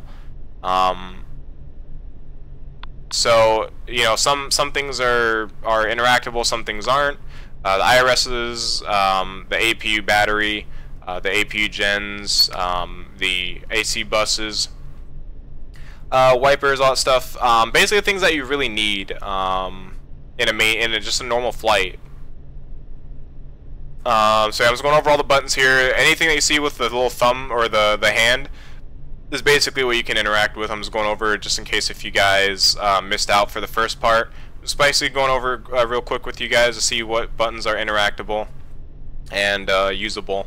So other than that, it's a fun aircraft. I look to further seeing this aircraft in the future and in future streams and being updated and around in the X-Plane world more, because we are, you know, X-Plane is lacking a 787, a good one at that. And I believe that this one can overcome VMAX. With how early this plane is in release and development, it can definitely overcome VMAX, the VMAX published 787. Okay, here's the whole cockpit from the back. Very nice 3D modeling, and I'm pretty happy with this. I mean, you guys know me, I'm really big into like the 3D modeled cockpits and whatnot. The texturing could use a bit of work, but if he gets the systems, I could care less about the texturing, to be honest with you guys. Let's go ahead and actually shut down the engine so we can hear outside. We don't have the APU running, but that's alright, it's whatever. Okay, I'll watch a replay back, of course, to check out that landing, and here's the last view here. A little little fly around here. And then we're going to be checking out 2 other aircraft, guys. We're not done yet. We're going to be checking out 2 other aircraft that I have recently purchased. And something for the GA people on my stream that like to see me fly GA planes and absolutely fail miserably at them. We're going to be flying the Quest Kodiak next, and then we're going to be flying the TBM850, and we're going to be flying those out of the new airport that I recently got as well. The new airport I actually got off redeeming of store credit, like the little points, the store points or whatever. So yeah, a very good modeling. I'm pretty happy with it. I plan on making liveries for this plane, so if you guys are going to get this plane, I will be making liveries for this plane, for sure. And without further ado, hope you guys enjoyed that, and we'll be moving on to the next plane. If you guys are going to be leaving, if anybody's going to be leaving here, hope you guys have a great rest of your day, and we'll see you guys in the next one. For those who are going to be sticking around, we're going to be flying the Quest Kodiak, and then the TBM850 with the G1000s. I'm still learning the G1000s, so we're going to be going over those as well. And there's already reviews out there, so we're basically just showing you guys how I learned the plane and, you know, how to start and everything. Anyway, let's go and read you guys' comments here. See what you guys put, because I missed out a lot.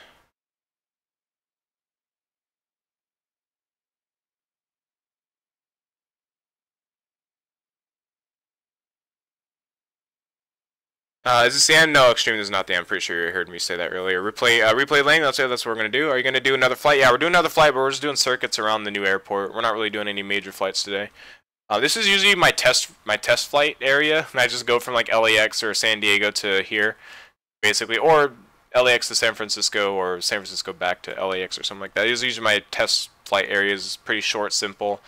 Get to a nice cruise altitude, some decent waypoints, very good ILS approaches, and so on. Let's go ahead and toggle replay mode and watch that replay back and see how smooth our landing was. It wasn't that smooth. It wasn't that great, to be honest with you guys. We floated a lot. I mean, it was smooth, but I hope we didn't tail strike the plane. Oh my gosh, that's so close. So this plane needs a little bit more speed out of it. I think it's just the flight. I think it's the flight model. Might be the flight model, because we're around 140, which is typical for usually most planes.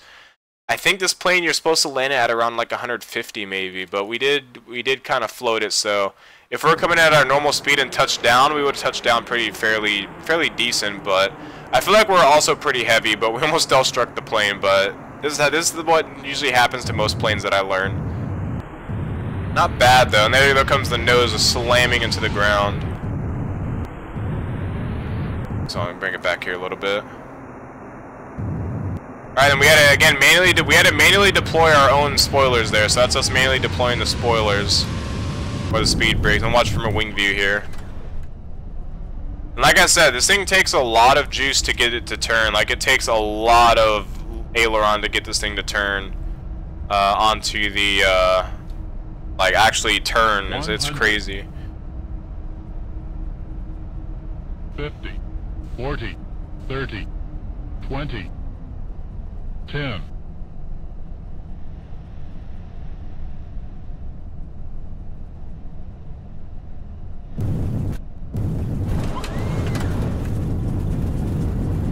I'm gonna check out those reversers. So yeah, not too bad, not too bad.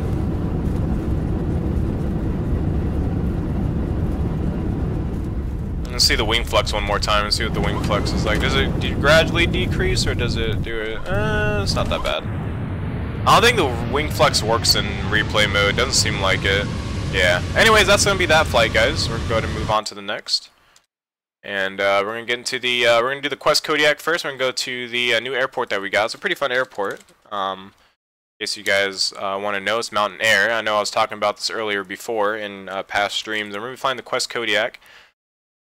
I have the FedEx livery set up for this, and this isn't really gonna be a review for this flight.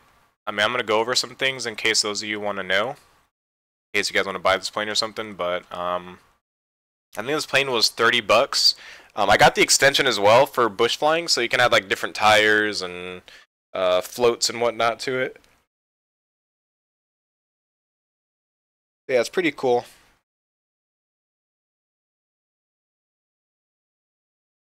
You can get a better nose touch if you deploy your reverses and reverse thrust and spoilers after you nose touch down. Well, the thing is, I had to take my hand off the joystick, bringing it back to its neutral state to press my spoilers deploy, because it's on my keyboard, not on my joystick.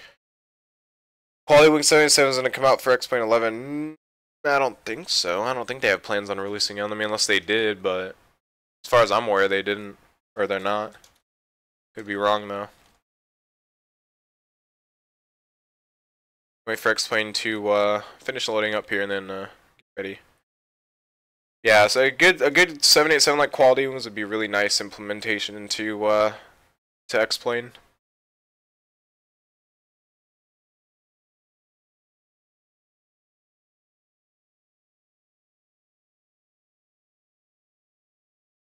Oh, you're asking if this was the quality? No, quality. Of course, this is not quality wings. This is not definitely not quality wings. How many points does it cost? This airport?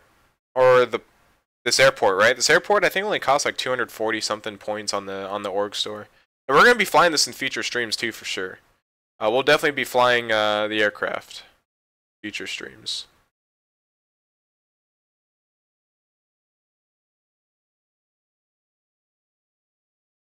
Go and get some music playing while we sit here in silence.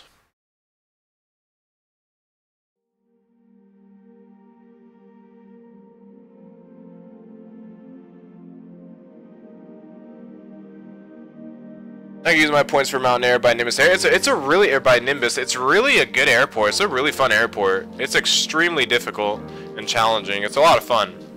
I'd recommend it. I'm actually gonna be flying this airport quite a bit in the future for sure.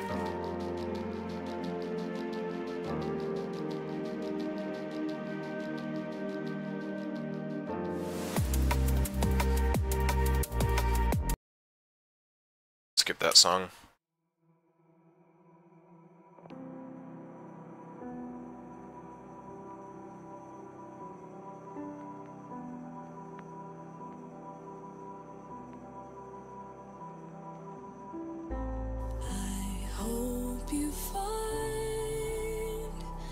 You've been looking for. Trust me, 88 more points to get the airport. Oh man, that sucks. Alright, let's go and get the music turned down here. Alright guys, so this is the Quest Kodiak, the G1000 version. There's more modifications you can do with this plane. Let's go and unpause and see, there it is. So there's more things you can do with this plane if you hit this little option over here to the left, and it'll show up like a little window here. We'll wait for that to load. Here we go. So I think you can change the color on this too. I don't really like this color, but I don't know how to change it. But I've seen a lot of different people with different colors here. I don't know if it's in here somewhere. But you can basically turn cargo on and off, and basically allows you to change that. Pull up. Hey, we got a new subscriber, Zubadoo Full. Hopefully I said your name right. Thank you for the subscription. Very much appreciated, man. Alright, so like here you can add in the skis. You can add in the bush tires, so you guys can see the bush tires are just a little bit larger. Kind of add some height a little bit to the plane too, so change a little bit. You know, the trees at this airport. We're gonna check out this airport too. The only thing about this plane is it's extremely loud on the outside, so I'm gonna turn that off. And we'll go and check out the airport here. The airport comes with its own little photo reel, comes with its own mesh. So here's the default mesh under here. Let me see if I can get to it. Okay, the mesh, there's like a default mesh under, oh there it is right there. So this is what the default looks like. Not that good, right? Because you don't have the iconic hill here. What the scenery does, it adds this hill. Oh god, we're stuck. There we go. So what this scenery does is it adds in its own custom hill up here. So it's like a only awesome. Doing approaches in this airport are really fun too. Awesome. I was gonna buy this last night with my points. Yeah, dude, I definitely bought this when I had the points for it for sure. Ooh. Is that the wind? I think the wind is kind of on us a little bit. We're fine now. Alright, so I'm still kind of rusty at flying this plane. We're going to go ahead and cut the music here. I don't know what the hell that is. Is that the robot? The little twitchy robot? I think it is. So let's go to the page here, and then we're going to go ahead and disable the... and you can actually... I think you can actually make your own... You can like do liveries midway through too. It's pretty cool. Let's go and get the electric tug turned off. Let's go and get the... let's go ahead and get... which one is it? Is it all covers? There we go. Okay, so all covers and all that stuff. You can see like everything is basically, it just holds everything and whatnot. It just makes it look nice. You can actually open all the doors too. You can open like all the doors and whatnot, so you guys can see. You got the visual of the engine. The engine's like fully modeled. Let's go to a different view here. We got some passengers in here. We got, I think one's a lady and then one's a guy. You can see that the engine there is pretty well detailed. All the doors open. You can actually see back here in the back. It actually models the cargo. Just go into the cockpit here and actually models some cargo a little bit, so it's pretty cool. Some cardboard boxes, and then you got the windows covered and whatnot. It's a pretty nice looking aircraft.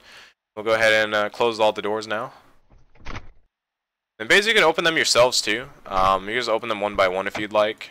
If you're that, if you're into that. I can't reach the door anymore, so I gotta close that. Yeah. And yeah, I'm gonna fly the Cessna 208, nice. But yeah, it's a really cool airport, and this plane is actually really cool. I absolutely love this plane. Now I'm still rusty at it. Let me pull up my charts. There's a way you have to start this plane. That it's just it's kind of a difficult plane to get started. Like for me at least. I know how to start it.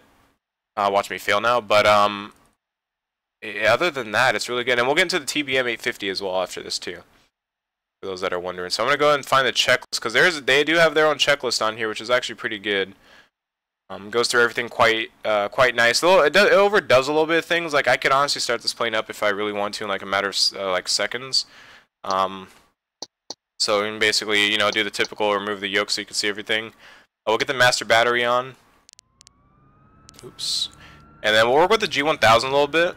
G1000 is actually pretty hard for me, I guess is the way to say it. It's kind of difficult for me.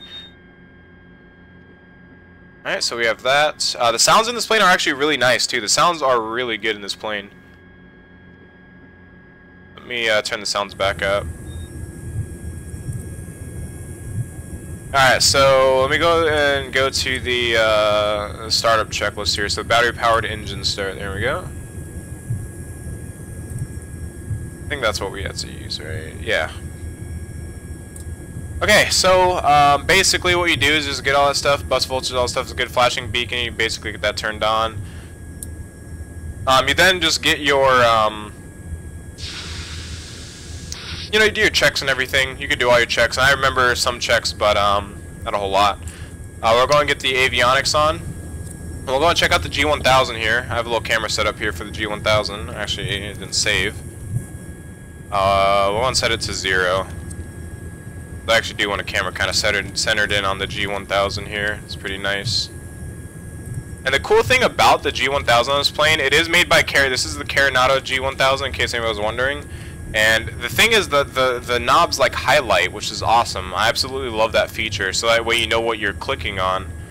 And if we go to flight plan, or where is it? I think you go here. Yeah, there we go. You have to use the scroll wheel here to go to the flight plan. And then I think you just click enter, or you click that, and then, oops. It's a little bit finicky, but for the most part it does work. And then what you do is you then just scroll wheel, and then you can send in your airport. So we're at 2 November Charlie 0 airport. So 2 November Charlie and 0. That's Mountain Air. And then we'll basically just hit enter. And then it enters that in for us. And you basically just enter in the rest of your routes. And I think you could hit... I don't know how you get to the procedures page. I'm still learning the G1000.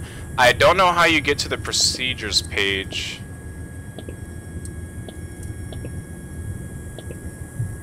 I still don't know how you get to that. So the way to get out of that is just click the button there. And then you could basically just kind of go through here. And I don't, yeah, like I said, I don't know how to get to the procedures page yet. But, it is a really good aircraft, but I think you're supposed to enter in your flight plan there. I'm not sure. I'm not sure at all.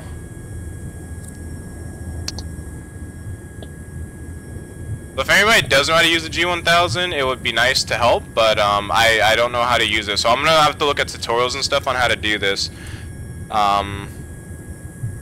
Yeah.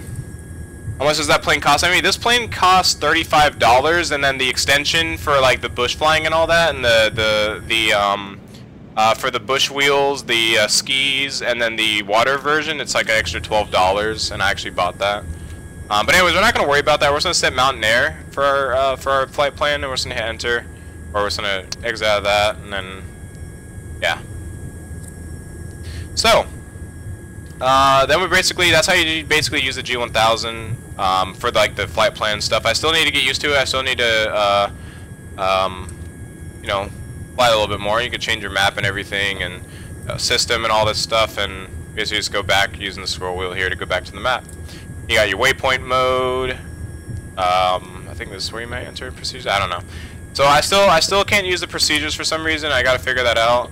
But yeah, and that's basically it. G1000 pretty simple. So we're just gonna do a few circuits out of Mountain Air.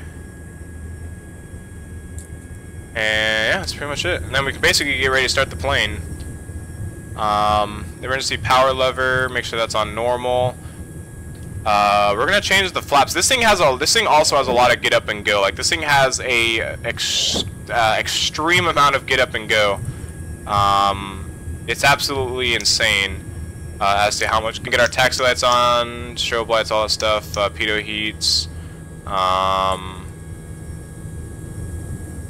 and basically get ready to start. I think the auxiliary bus comes on. Yeah, we could turn that on. So that's basically like the heating pan. You can actually turn it on. Look at this. You can actually, you hear that? That is cool. That is awesome. That is great sound effects. That's awesome. But we're gonna turn those off. That's absolutely great sound effects. Oh, is the expansion $15? Oh, I thought it was 12. Whoops. Alright, so we're gonna make sure our throttle's idle, make sure our flaps or our prop is set to feather, our condition lever is back, and then we'll make it we'll add some mixture to it once we start the engines. Alright, so let's go ahead and add in our auxiliary fuel pump on the ignition. Add in a little bit of mixture. And there we go. That's pretty much it. And that's how you start it. Basically, once we get started, you can then shut down all the other stuff. We're going to turn the sounds down here so you guys could hear me. I'm going to turn down in OBS and in here. I can almost barely hear myself. Those sounds down there. There you go.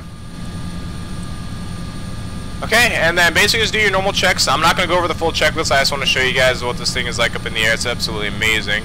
I'll get our generator on, our alternator on, and auxiliary pump is on. So we can go ahead and turn that into the off position. Go and turn our ignition off, and our starter's already in the off position. And basically we could go ahead and set our condition lever forward.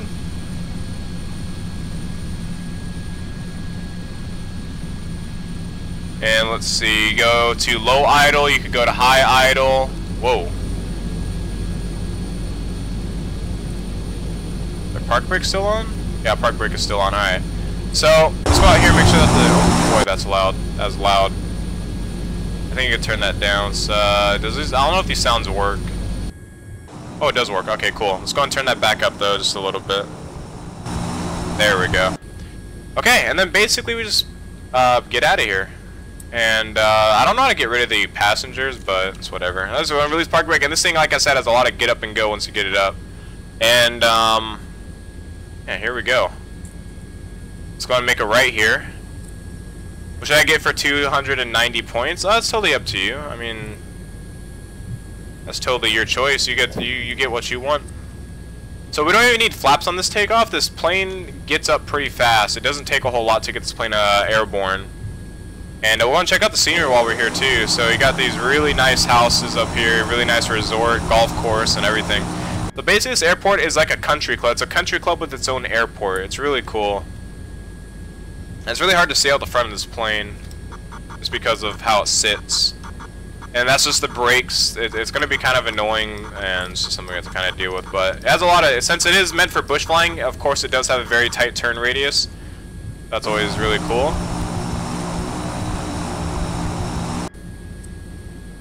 Alright, and then we basically just power up and get out of here. Make sure we monitor our speeds and everything, and our torque.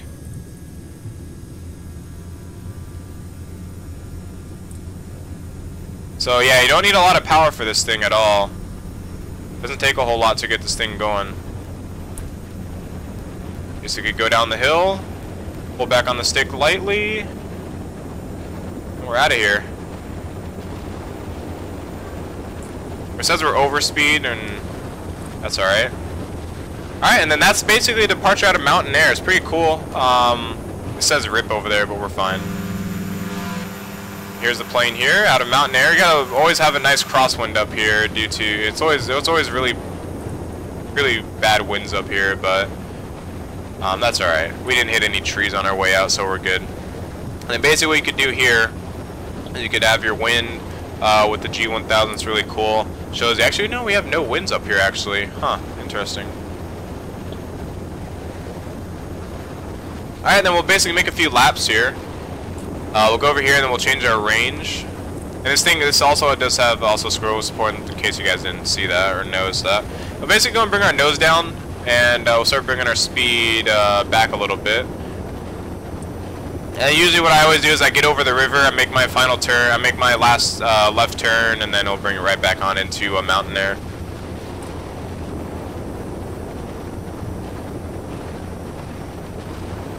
The trim on this plane feels really nice. This plane feels really nice in general. The sounds are really good. Open. Nothing's open. I think it's just sound effects. Alright, let's go and start making a left-hand turn, and we'll go and make our approach into mountain air.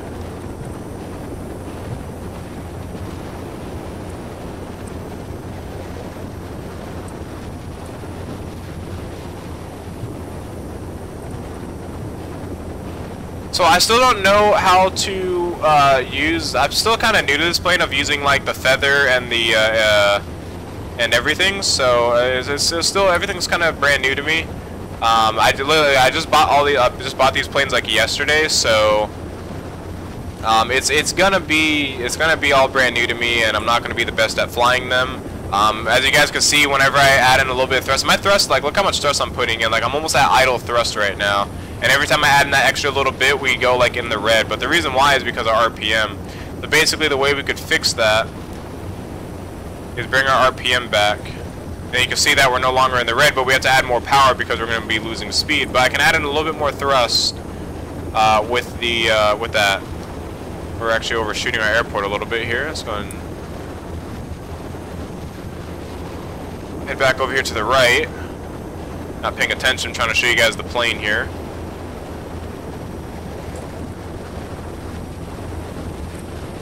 I'm going to start slowing the plane down.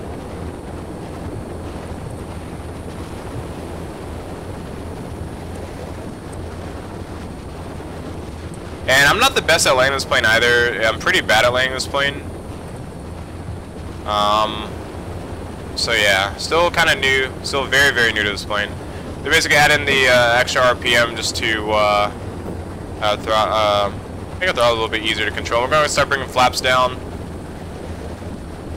Start getting aligned onto our runway. We'll bring flaps full. We'll trim the aircraft. And we'll bring it on in. Guarantee you guys it's going to be a thumper, but I don't know the landing speed. I think 170 is a pretty good landing speed for this plane as far as I notice. The plane, I got used to the way the plane sits because the nose sits a little bit high in this plane. So we got to get used to that, and it's really something kind of difficult to get used to this plane. So 70 knots is actually probably a little bit too high, but we'll be fine, I think. And of course, there's no ground warning system, so we just have to get used to the way we sit in the aircraft. And yeah, see that was a hard landing. And then we'll do some reverse thrust for beta. There's the sound of the betas. And we'll release. And then basically this plane can climb up this, like I'm at idle throttle right now, like I'm as far back as I could get and this plane just climbs up this hill like no problem. You also got little golfers over here too, so it's pretty cool. Yeah, it's pretty awesome, pretty cool little plane.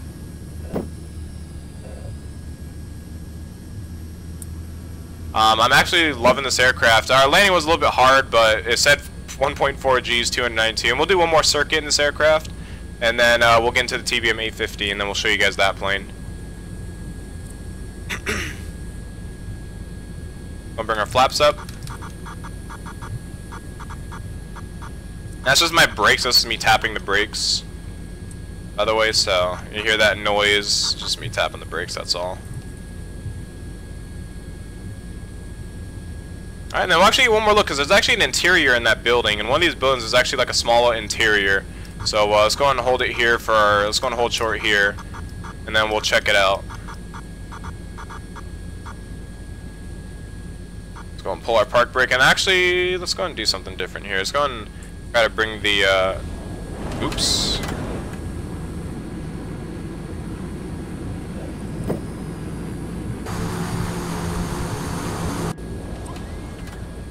Alright, there we go.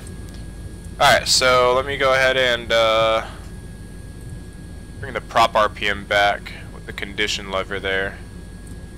About right there, and that should be pretty good. Alright, let's go ahead and take a little tour of the, and the sounds are really, look at the, like, the sounds are really good. So I think there's like a little, I think this is like the little, like a little area here. I thought there was an interior to an actual building, but I guess not. I guess this is like the little building here. Yeah, scenery's pretty cool. You got like little golf carts and golfers all around the area too, so it's pretty awesome. Awesome little scenery. Houses. Yeah, you got golfers here. You got some golf carts. Got some golfers down here. You got the road. You got some more golfers and golf carts up here. You got one more over here. It's pretty cool scenery. Really cool looking. Anyways, let's go ahead and head back out. And we'll do one more circuit.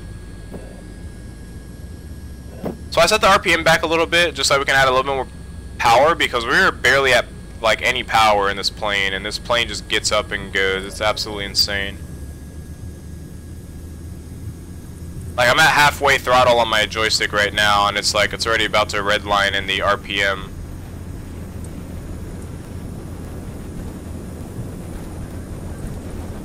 Alright, go and pull back.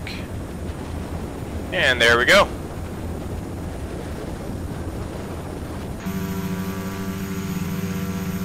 And just like that, we're out of mountain air.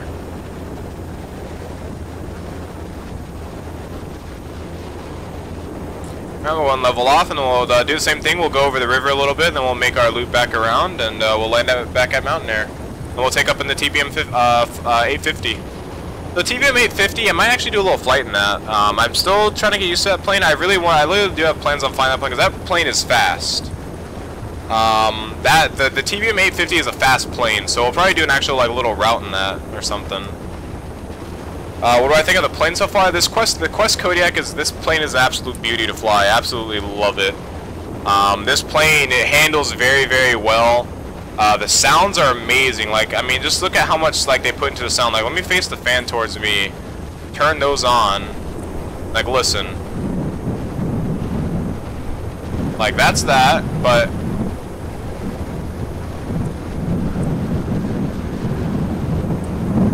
like, that is so cool. That is awesome. Absolutely love that. We'll go and turn those off. But the detail of this plane is absolutely amazing. Got 2 NCO, nice. We're actually gonna do a flight in this at this airport too. So if you guys want to join, not today, but probably like Saturday maybe. I think Saturday we'll probably do a flight to this airport if you guys want to join.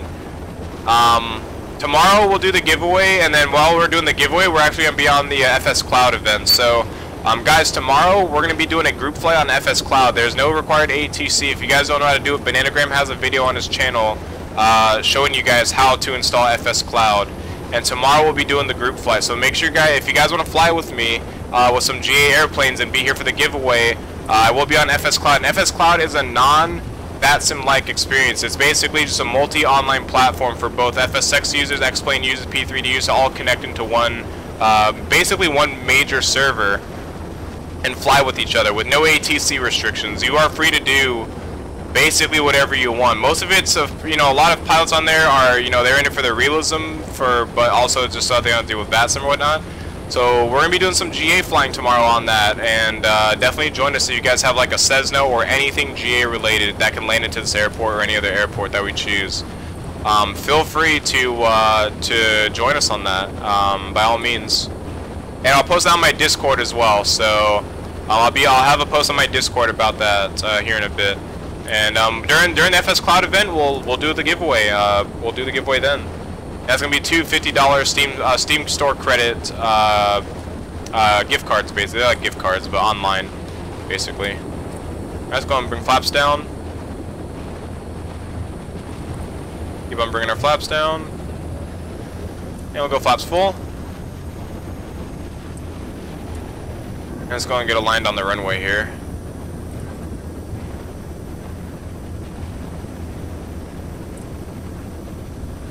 Everyone actually pull this up so you guys can actually.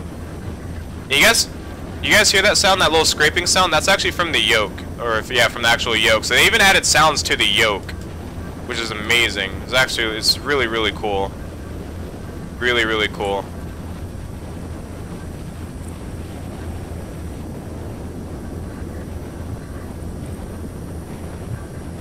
Gonna start bringing our speed back. Yeah, this plane handles very, very well. Absolutely amazing. And we'll watch our replay back as well. Both of our landings before we switch to the TBM. So it's really hard to land because you guys can see how the nose gets in the way. And this is basically like a 3-point landing that we're about to do, I'm pretty sure. The last landing we did was like a 3-point landing. But basically idle the throttles here, start pulling back. That was a hard landing, jeez. So you guys can see this plane is not easy to land. The nose, the dash kind of gets in the way, and it's absolutely. I don't even have to do reverse thrust on this thing. This hill will basically slow me down. Yeah, that was a super hard landing. Not my best landing. That was actually my worst landing so far. But for this aircraft, and this is like my 4th time landing it, not bad. I'll take it. We'll do the reverse. We'll do the beta props one more time for you guys. There you go. Okay, we'll go and watch the replay back, and we'll get into the TBM850 after that. Yeah, let me show you. Let me show you guys what I was talking about with the yokes as well, in case you guys didn't hear it. So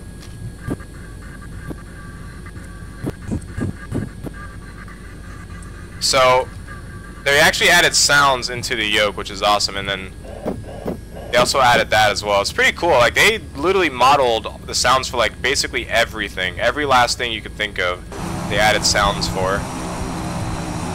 Go and bring our flaps up, and we'll go and watch the replay back. And we'll go and watch our landing. Then we'll watch takeoff too. Let's go all the way back to like the beginning here. All the way to our first takeoff. So forward a little bit. Forward. Going forward. We're getting close to it. And that's our takeoff right there, so let's go and watch it. I don't have any window views for this plane because obviously we're in like the cargo version, so yeah.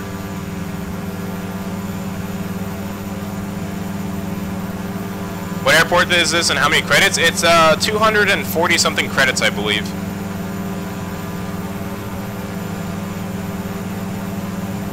Look how close you get to those trees on the on departure. Like, it's really scary, especially since this plane kind of veers off to the right, like right after departure. Pretty crazy.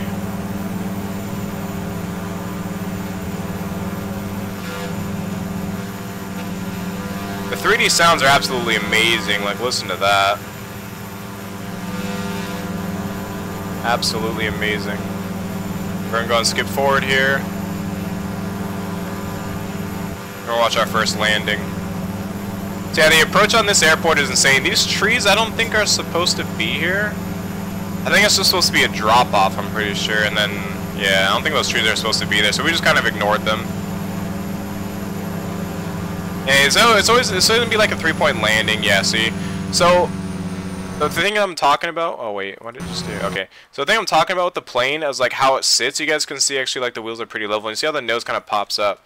So it's really hard to see. I might have to adjust my camera angle here a little bit to like be like up here, like eye level, like that. So I think it's like this is where it's supposed to be. I think the camera sits a little bit too low because unless the chick is just really tall, but it's supposed to be like something like this. It feels better this way, and it's actually because when you sit down low, it's really hard to see over the nose when you're going at a decent speed. But you guys can see here, it's much easier to see compared to like being down here. It's a little bit easier. It makes it just all that much easier to see. But not bad for the first landing. And we'll go back and watch our other landing. So yeah, let's go and check it on out. We actually hit that tree, I think. No, we didn't. We're good. We're close. We're super close. A little bit offset, but there is a little bit of a wind gust that comes off the top of this mountain, this hill, and this is the hard landing. This is extremely hard. That was my worst landing yet. Worst landing yet.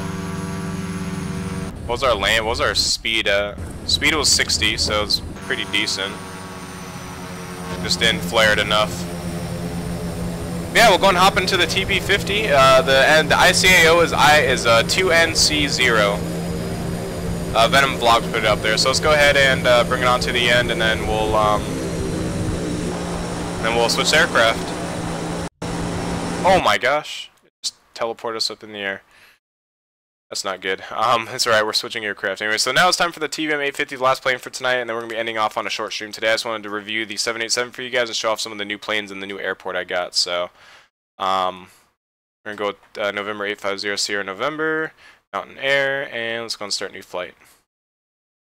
So the TBM850, this plane is, it takes a little bit more, but it's not as much as the Kodiak in terms of checklist. So we will actually go through the checklist for this. And this plane, I actually blew out the engine on this plane because of how insane it is. So I need to learn how to fly this plane, and of course our X-plane has stopped working. Absolutely amazing. I think it's like the second time that's happened. That's happened to me 2 times when I loaded this plane. I don't know if it's loading the plane or what, but it's the second time it's happened to me with that plane. We'll go ahead and load back up. Yeah, these 2 planes are really fun. I plan on flying the TBM850 quite a bit. The TBM850 is such a beautiful looking aircraft. It has a large nose, but aside from that, I absolutely love the way it looks. It's fast. It can reach up to I think like 300 something knots, so it's really quick. And I think its max service ceiling is 31,000 feet. So you could cruise at 31,000 feet in the TBM850, which is absolutely amazing.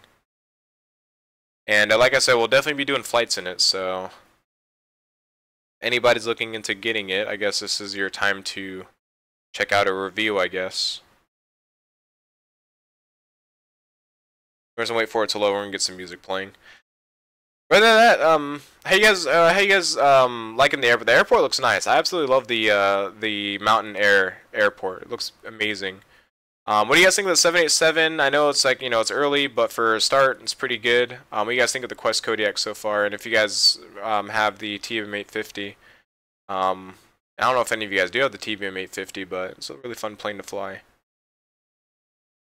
Anyways, actually more about the group flight as well. To get on that. The group flight will be on FS Cloud. You do have to install it. Again, Bananagram has a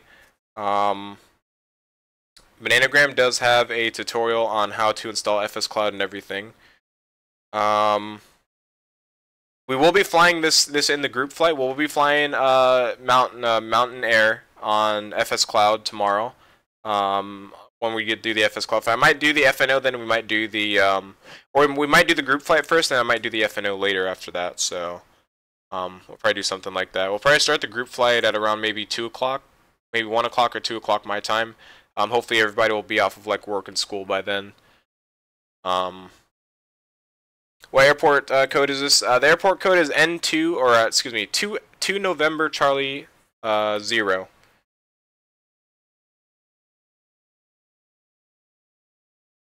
I think the 787 is hell to download on Mac. Extreme welcome back. Yeah, this airport's 2NC0, 2 November Charlie 0. Yeah, we will be flying this airport again. Just saying again, we will be flying this airport tomorrow in the group flight on FS Cloud. And again, FS Cloud does not require any sort of ATC or anything of that. I believe people can jump into ATC, but it's not required to talk to them at all. So, in case you guys were wondering.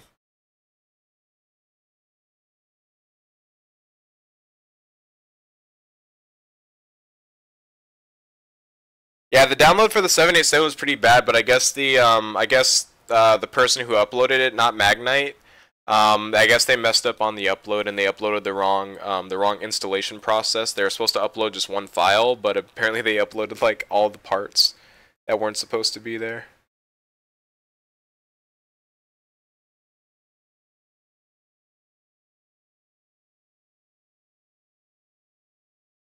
You just gotta wait for X-Plane to finish its loading process.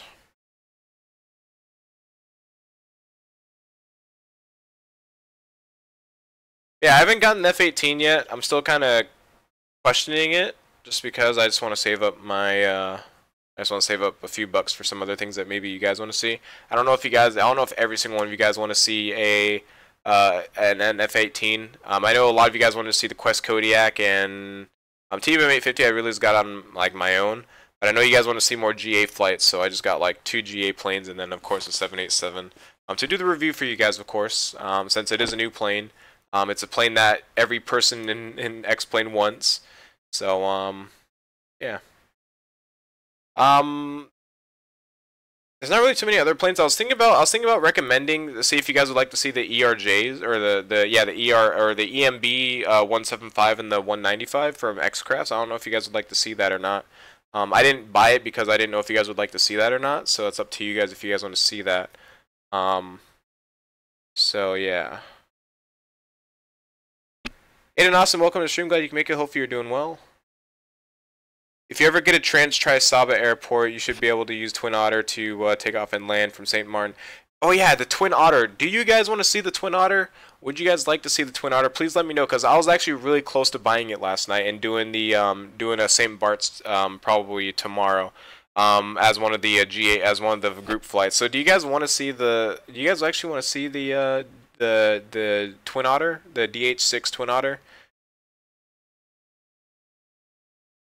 Just got to the hotel, nice.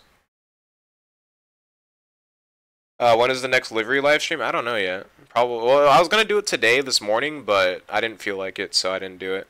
We'll probably do it on like Sunday, maybe. Probably replace Sunday flight with like a livery flight, and then maybe some other games.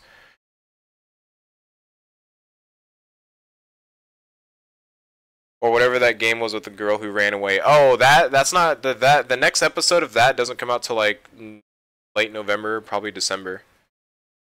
Envy by the 1900 Delta. That's only if other people want to see the 1900 Delta, we could do it. But if you guys want to see the Twin Otter, so it looks like some of you guys want to see the Twin Otter. We'll definitely look into the Twin Otter for sure if you guys want to see that. I'll probably do it like after, I don't know, maybe after the giveaway. I don't know what you guys want to see. I don't know if you guys want to see that anytime soon, but we'll see. Shall see. I know with the TBM850 we could land into St. Bart's with no problem, but this Twin Otters, you know, it's just iconic for that airport, so we'll probably do something with that. With that airport. Alright, finally our X-Plane is finally loaded. And TBM850, we don't want to go to Seattle, we want to go to 2NC0. And let's go and start. 1900 Delta. I was looking into the 1900 Delta, but I don't know. I don't really want to buy too many GA planes. I want to save up in case you guys want to see some more, some other airliners that are coming out. I kind of want to save up and kind of get the planes that everybody wants to see. I mean, not saying that not everybody. I mean, I had recommendations for the 1900, but like some other people want to see like the DH6 Twin Otter. Some people want the Quest Kodiak for some bush flying and whatnot, and so on.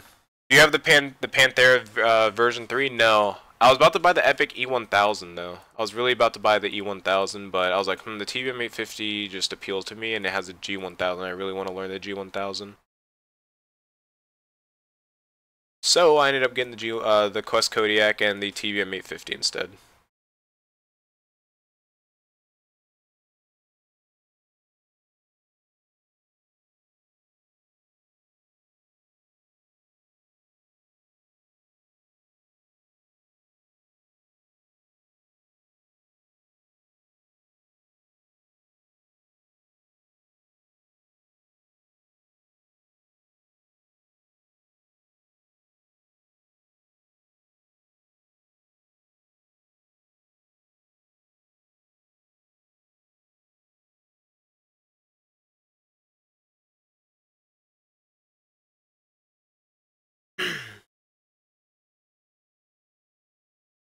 See. You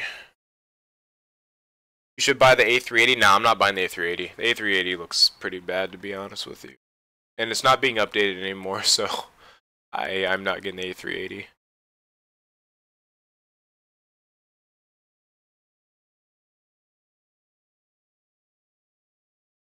Good God, just looked up the Mountain Air 2N C0 airport on Google. There's only death and destruction photos, not flying there anytime soon.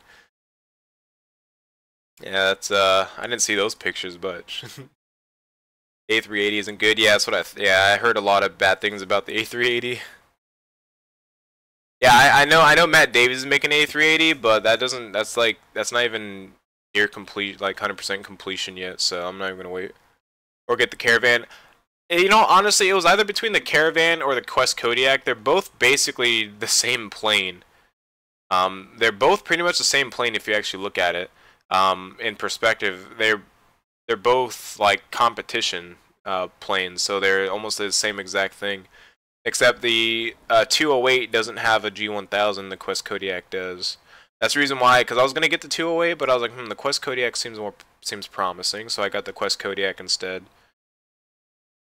And it seemed a little bit better too in terms of like sounds and details and whatnot, some slight details. I mean, Carinato's good, don't get me wrong, but so I did a little trade-off. Instead of getting the 208, I went with the Quest Kodiak. Instead of getting the 208 and the Kodiak, I just got the TBM850. And here we are in the TBM850. And we're going to wait for everything to finish loading up here, which I think... Still doing it. Alright, there we go. Alright, so here's the TBM850. I absolutely love this plane. It's a beast of a plane, guys. This plane can go really it can go fast. It can go really fast. But the only thing is I'm not very good at flying these planes. I just don't know the balance between the feather and the fuel and so on. So I need to figure that out and practice with this plane a little bit more. But yeah. Just bought the Quest. Oh, it's a fun plane. You will not be disappointed. It's a fun plane to fly. So instead of just the EMB 110 that we're gonna be flying now for all of our GA flights, we're gonna be flying this, the EMB 110, and the Quest Kodiak. It's gonna be absolutely amazing.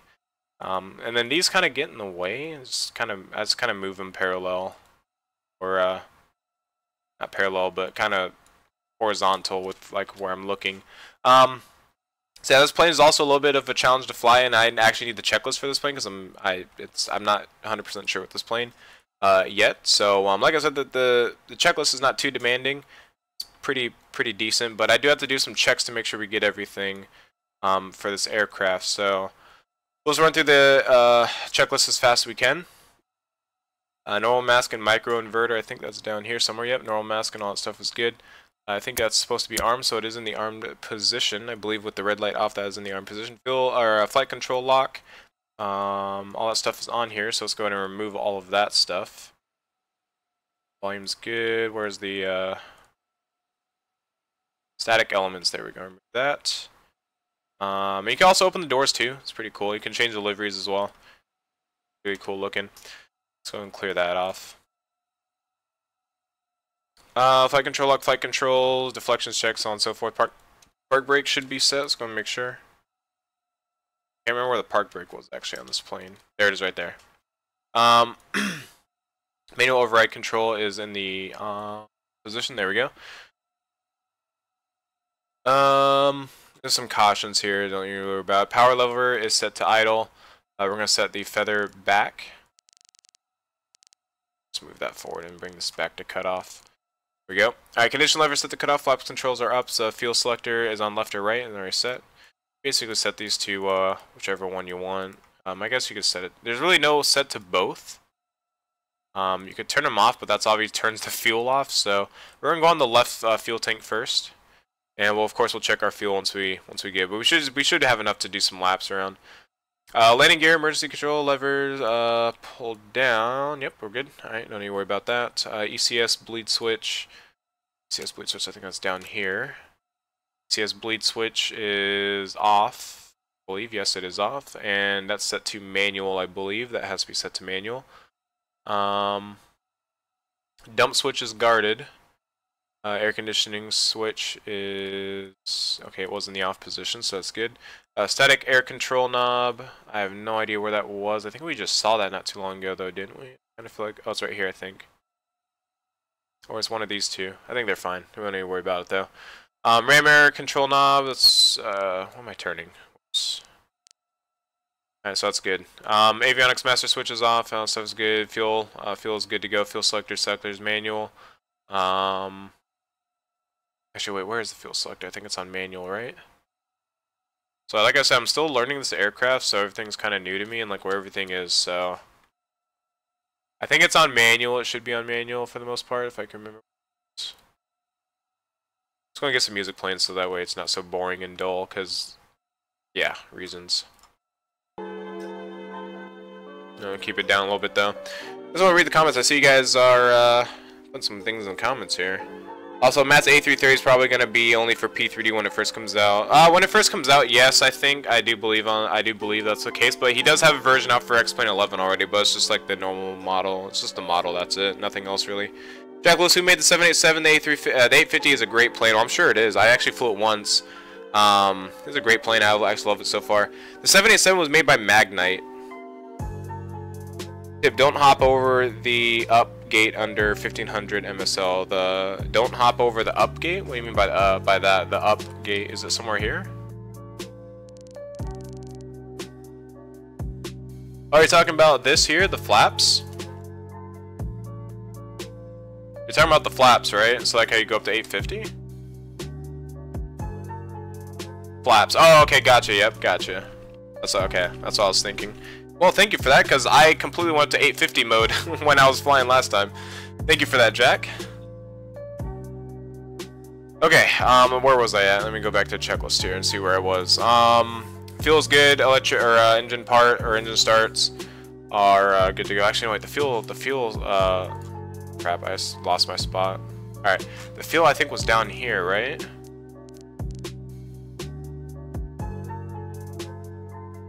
I kind of remember, I have a rough feel of where it was, but I can't remember now. I just completely lost it. Like I said, I'm new to this plane, so... oh, here it is right here. It's off. Alright, good. Alright, fuel is set to manual. Alright, cool. There it is. I forgot I was up there. I was looking for it down here for some reason. Okay, now that we got that set up, engine starts, engine or ignition is auto or off, starter is off, electric panel, crash lever, generator selector, let's make sure that's manual, or main, I meant, and then battery switch will go ahead and turn that on here in a bit, I believe. Source is off, we'll go ahead and skip that. External lights, pitot lights, or pilot oxygen switch is off, emergency lighting. Source selector, we're gonna set it to battery and get the plane alive here. And we're gonna have that load up. External lights panel, we're not gonna worry about that. LLDG and RDG, not gonna worry about that. Basically, like the outside inspection, we're not gonna worry about that. Okay, all systems, all switches are off, or whatever. Don't worry about that. Yeah, DI switches, all I switches off. Avionics master switch will be set to start. Let's go up here.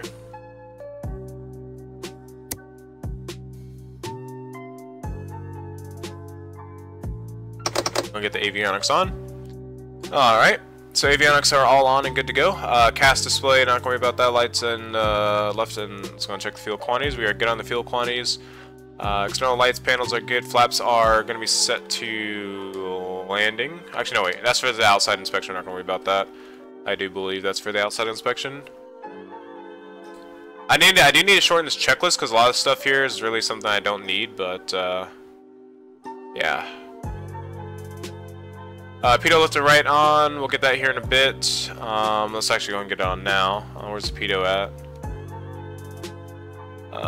Pitot, it's down here. Alright, those are all good. Everything's good there. Let's go down. Avionics master switch will remain on source, so that stuff is good. Cabin 2, fire extinguisher, not gonna worry about that.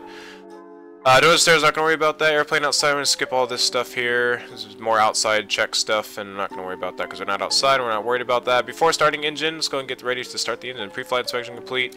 Cabin access door is closed. Pilot door closed. Baggage closed or stowed. Parking brake is set. Weight and balance computed and checked. Pilot and RH right front seat, so I can get the pitot heats off now. I don't need those on actually. High adjustment, fore and aft adjustment. Height adjustment's good. Before starting engine, 2 out of 3. Right and left pedals, basically rudder pedals, not going to worry about that. Seatbelt harness, not going to worry about that. Normal mass converter, all that stuff is good.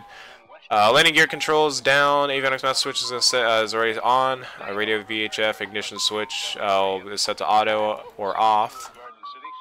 Star switch is off. Source selector is set to battery. Authorization for start engine asked. Pilot oxygen switch. We're going to get that on. There we go. Press to test. Not going to worry about that. Passenger briefing. I don't know if you leave these on the entire flight, but we're going to do that because I got a warning last time I was flying the plane.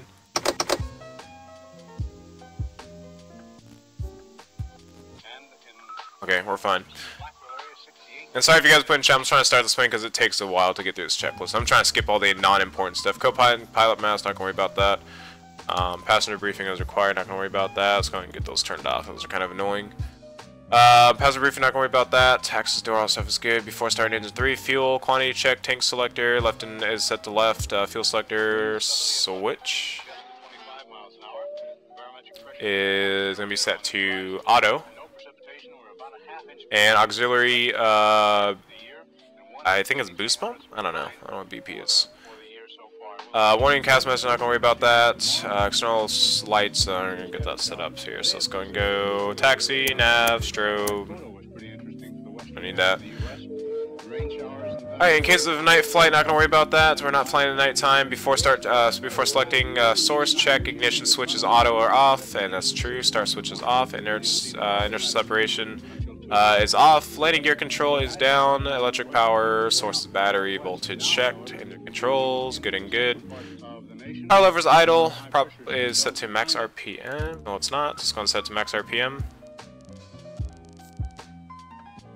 And condition lever is cut off.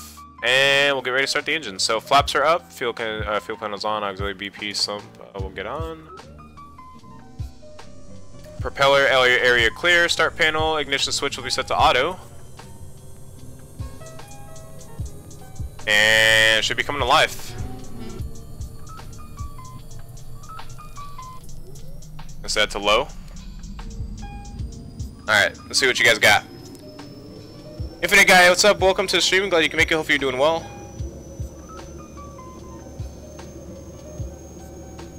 Gotta go see you later tonight. We'll post a tutorial again on Discord for tomorrow's stream. Alright, no problem. Thank you very much, Banana.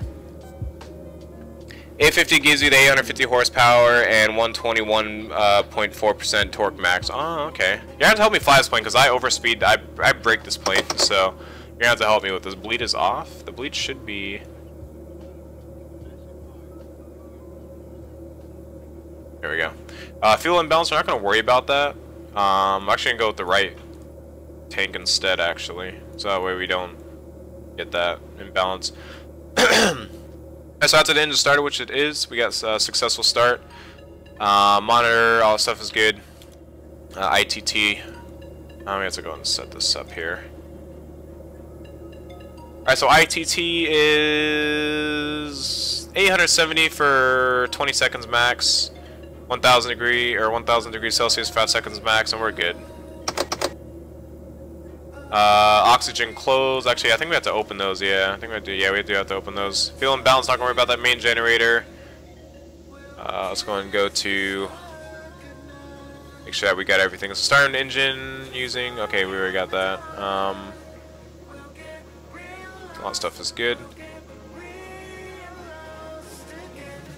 Good. All right, and I think we can now. Set that to high. Instruments are checked. All stuff is good. Auxiliary BP. We're gonna set that onto auto. There we go. Generators. Did the generators come off?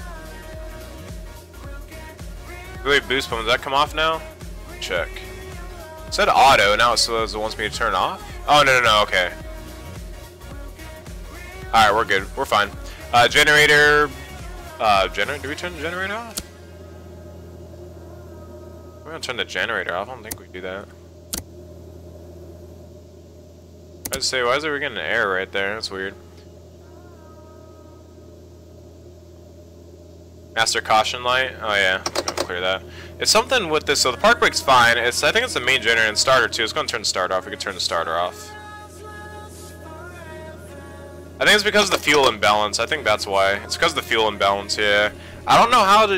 I don't think you could use both tanks. You can't use both tanks. So, we just have to kind of balance it. Or keep an eye on it. So, yeah, I don't know if there's like a crossfeed area or button somewhere, but I don't know where it's at, if there is one. So, if anybody knows if there's a crossfeed, please tell me. Fuel panel, all that stuff. Honestly, okay, I do leave that on auto. Starting engine. Why is there so many? Oh, it's for GPU. I don't want to use. We're not using GPU, so let's skip past that. I think we're good to go. Let's go and set flaps for takeoff, and we're basically good to go. Let's release park brake and get out of here. Yeah, look, this thing just gets up and goes, man. This thing is insane. Because I have my RPM set to max, but, you know.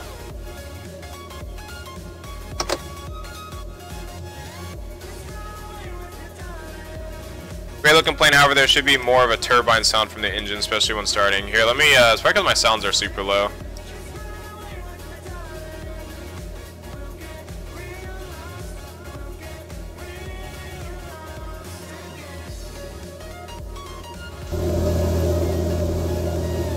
So like that, or is that what you're talking about? That's extremely loud.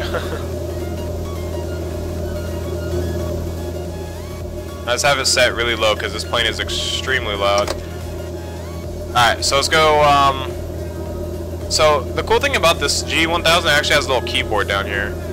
So I'm also do a little tour type of deal thing. So basically it's the same exact thing. It highlights whenever you're on it, and you basically use this, and it's basically the same exact thing. Except you just have a keyboard now, so it's easier instead of scrolling, which is much better. But anyways, let's get some flying in, and let's go and decrease the range here. There we go. So I'll release park brake again. Let's get out of here.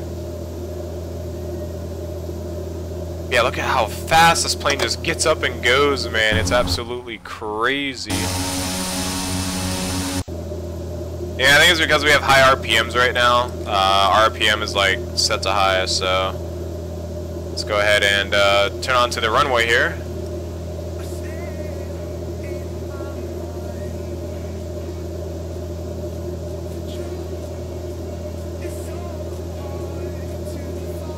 Alright, let's go and see if there's a before start or before takeoff.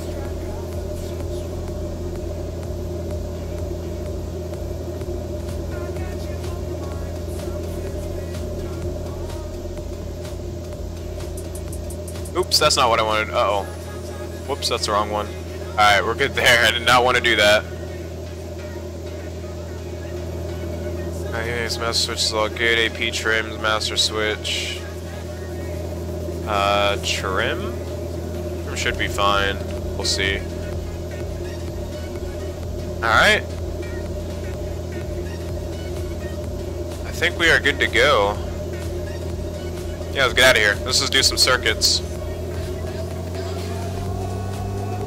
So yeah, look at the gauges. This thing, I'm at like half, like not even half throttle right now, and it's like this thing just like the RPM just shoots up, almost to like redlining. And look at the speed of this plane is absolutely insane. Yeah, there it goes. There it goes. Oh, pull back. There we go. Alright, positive climb, gear coming up. So I think we're not supposed to use full RPM because the RPM is absolutely wrecking this plane. So I'll bring the RPM back a little bit to get more speed out of this plane. But you can see how much speed we're getting now. Less RPMs on there and we get more speed. You can see how fast we're going now. But like I said, I'm probably flying this plane completely incorrect. But other than that, it's a fun plane. Alright, so we got gear up. And gear doesn't really make a sound, it's pretty quiet. We're gonna bring our flaps up. We're gonna trim our nose down.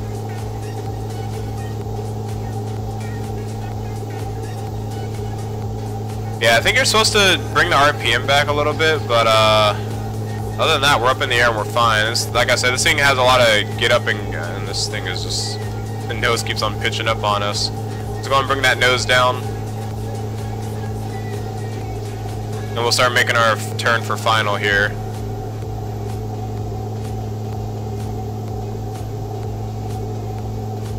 Nonetheless, it's a fun plane to fly though. It's a super fun plane to fly. Alright, so we're gonna start making a left-hand turn.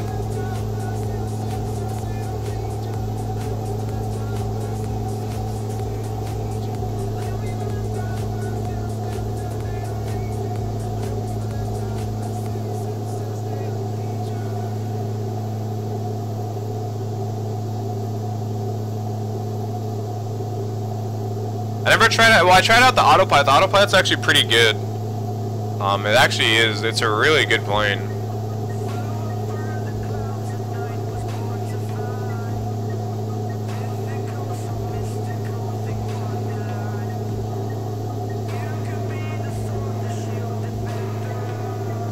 I'll start descending.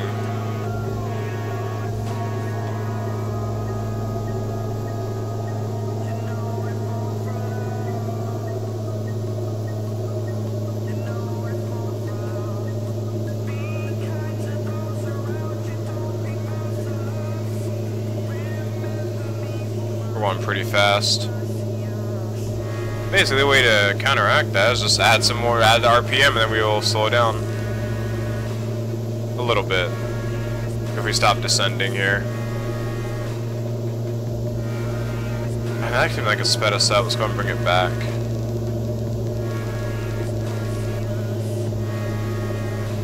It's not really making a big difference here. Let's go and do another circle here and slow us down and get us down altitude as well a little bit. Hey, there we go. Now our speed is going down. I think we're getting a tailwind. We're probably getting a tailwind. Gonna get the winds up. Oh no. Now we're getting a tailwind.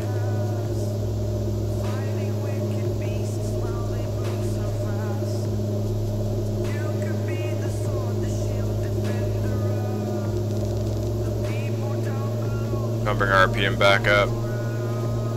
Oh, we're going to hold it off here at about 4,900.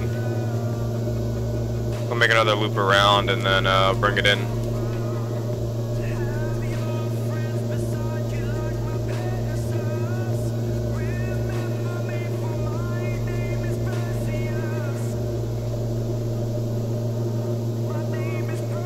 Bring back up in altitude here.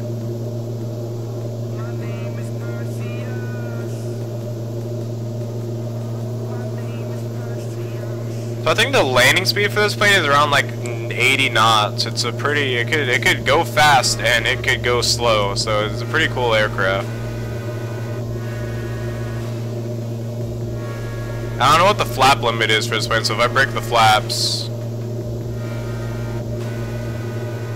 Oh no, we're good. Yeah, we're good. We didn't break anything.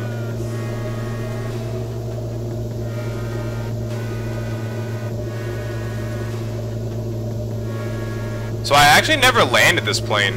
This is my first time landing this plane. My first time landing this plane.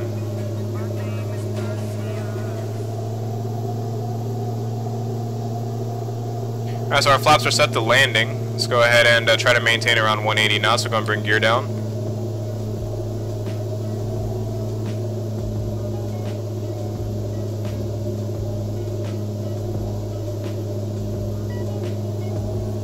And trim the aircraft here.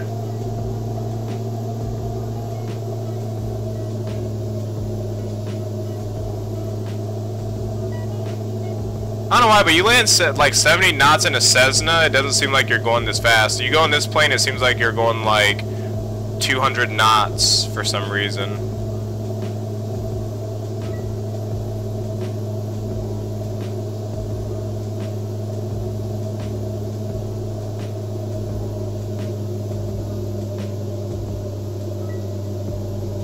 Alright, not bad. A lot of left, or a lot of push to the right when activating the betas. Beta props there. Alright, we'll go on a release, and we'll let it climb up the hill. Not bad. We already put our gear down a while ago, Derek. We're good.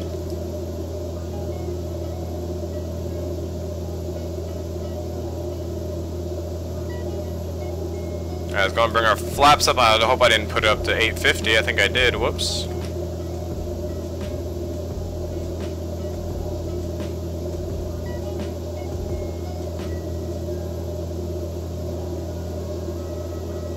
Oh, we'll do one more circuit and then we'll call the stream there.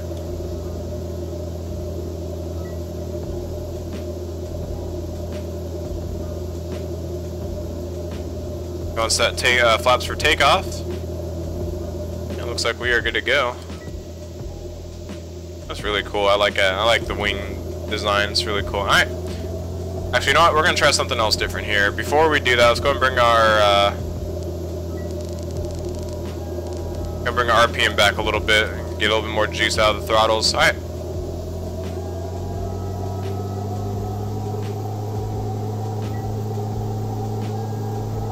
Yeah, there we go. Now we're getting a little bit more juice out of the throttles here.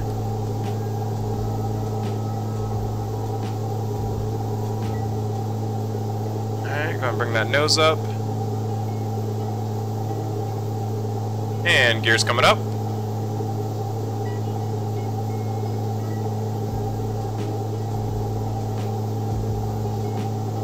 We'll just do the same exact thing. Well, this time we'll maintain a slower speed and we're going to go ahead and start leveling off now.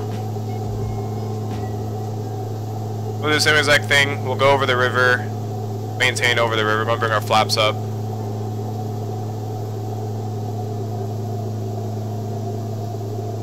We'll go to max out our RPM here. Oops, not that. There we go. There we go.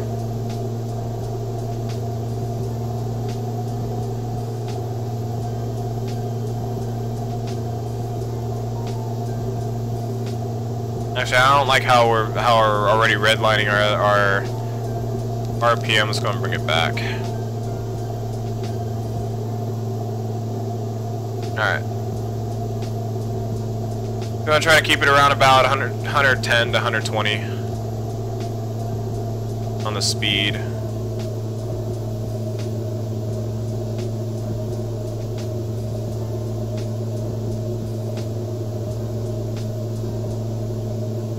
Alright, so we'll start making a left-hand turn, and then we'll make our last and final approach and landing for tonight.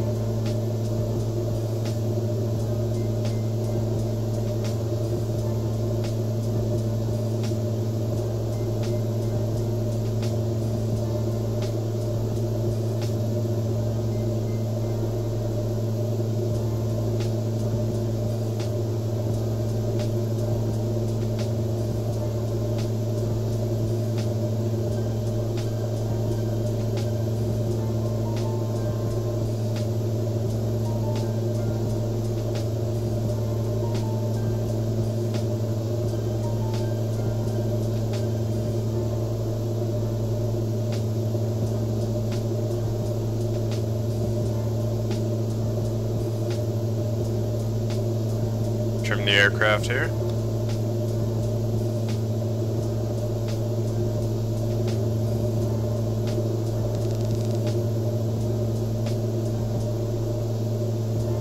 Gonna bring flaps down 1.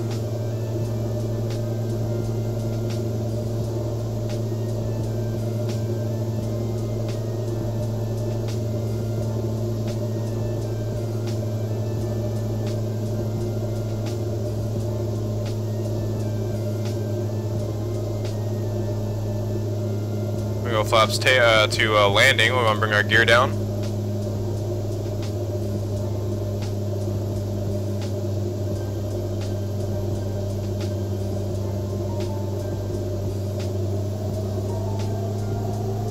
I'll try to keep it around 80 knots.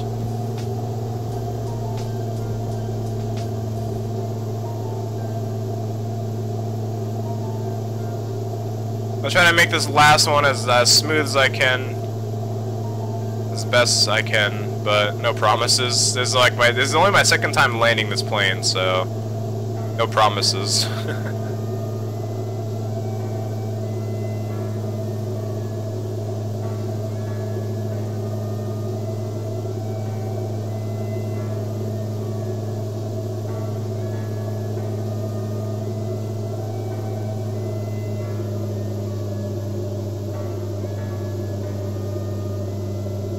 Alright, there we go. That's a way to end it. That's a good way to end it right there. 84 feet per minute, 1.3 Gs. Not bad at all. Not bad at all. Alright, and we'll go and turn off here. We'll bring our props back, so we're not speeding all over the apron here. Alright, that's a good way. I think that's a good way to end our the flight in the stream. So we're going to park it here.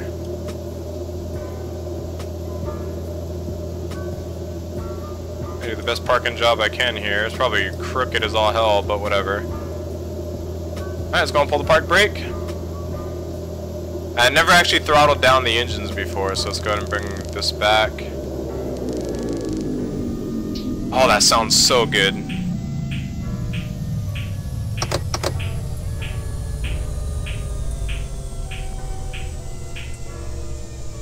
That sounded really good. Alright. There's that for there, and we're gonna watch the replay back, and then we'll be ending the stream there.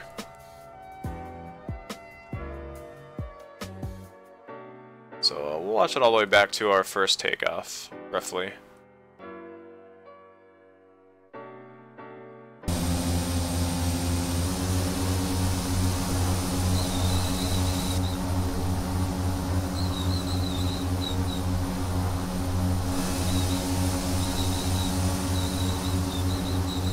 Is that the plane making that noise? Sounds like a bunch of mice. It is. It is this plane. What the heck? The sound was that sounded like a bunch of mice, just squeaking. What the hell? Amazing.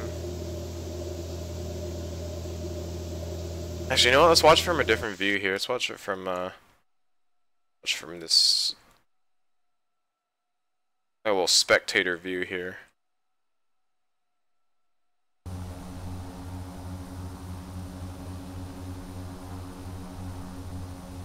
Yeah, that sound, the sound of powering down the engine on the sound is amazing. Or on this plane is amazing. When is it gonna go? I think we're doing our, yeah, there we go. That sound though. What is that?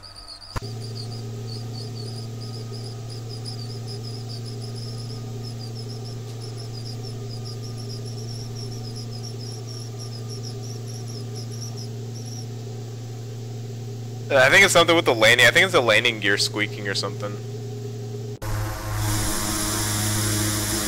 And that wind just the props took us.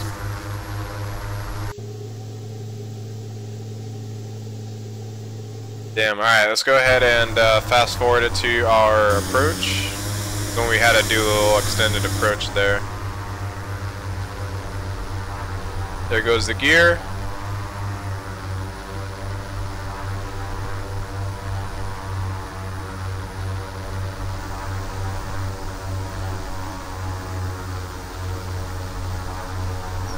Oh yeah, oh it is the gear. It is the gear. They're using like Mice's suspension. Oh, it doesn't do it anymore.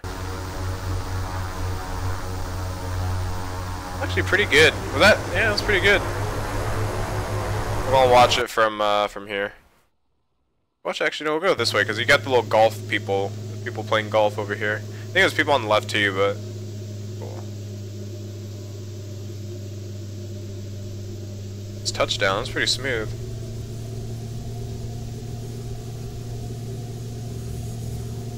Hear mice chewing on the tires? Probably. That's what it sounds like.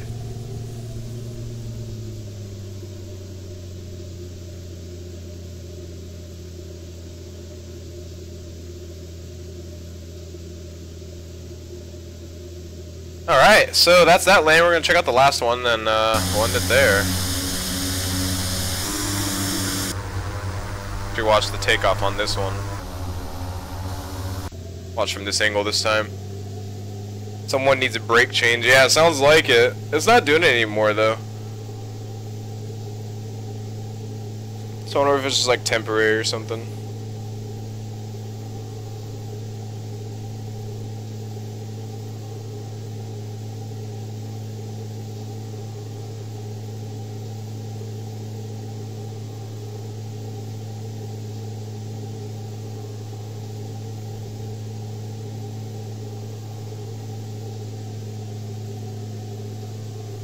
That was so cool. If we had photoreal for this area, it'd even look better. Amazing.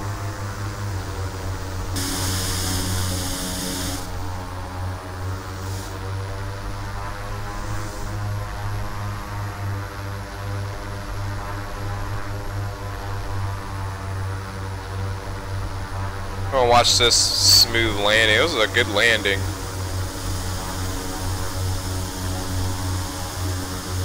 Oh, that was so smooth.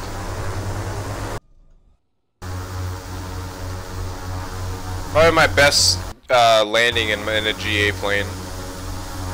For sure.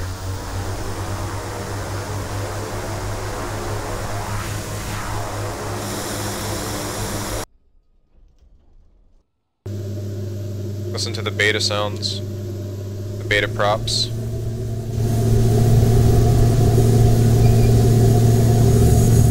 Oh, I didn't play them. Bring it back, see if we could hear it.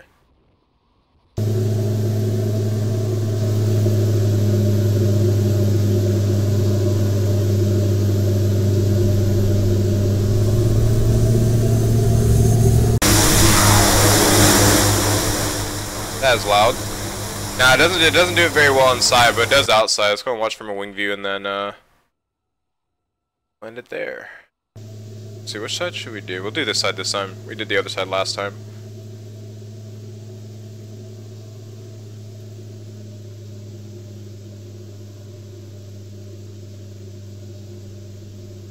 There we go. Nice and easy. I'll quiet now.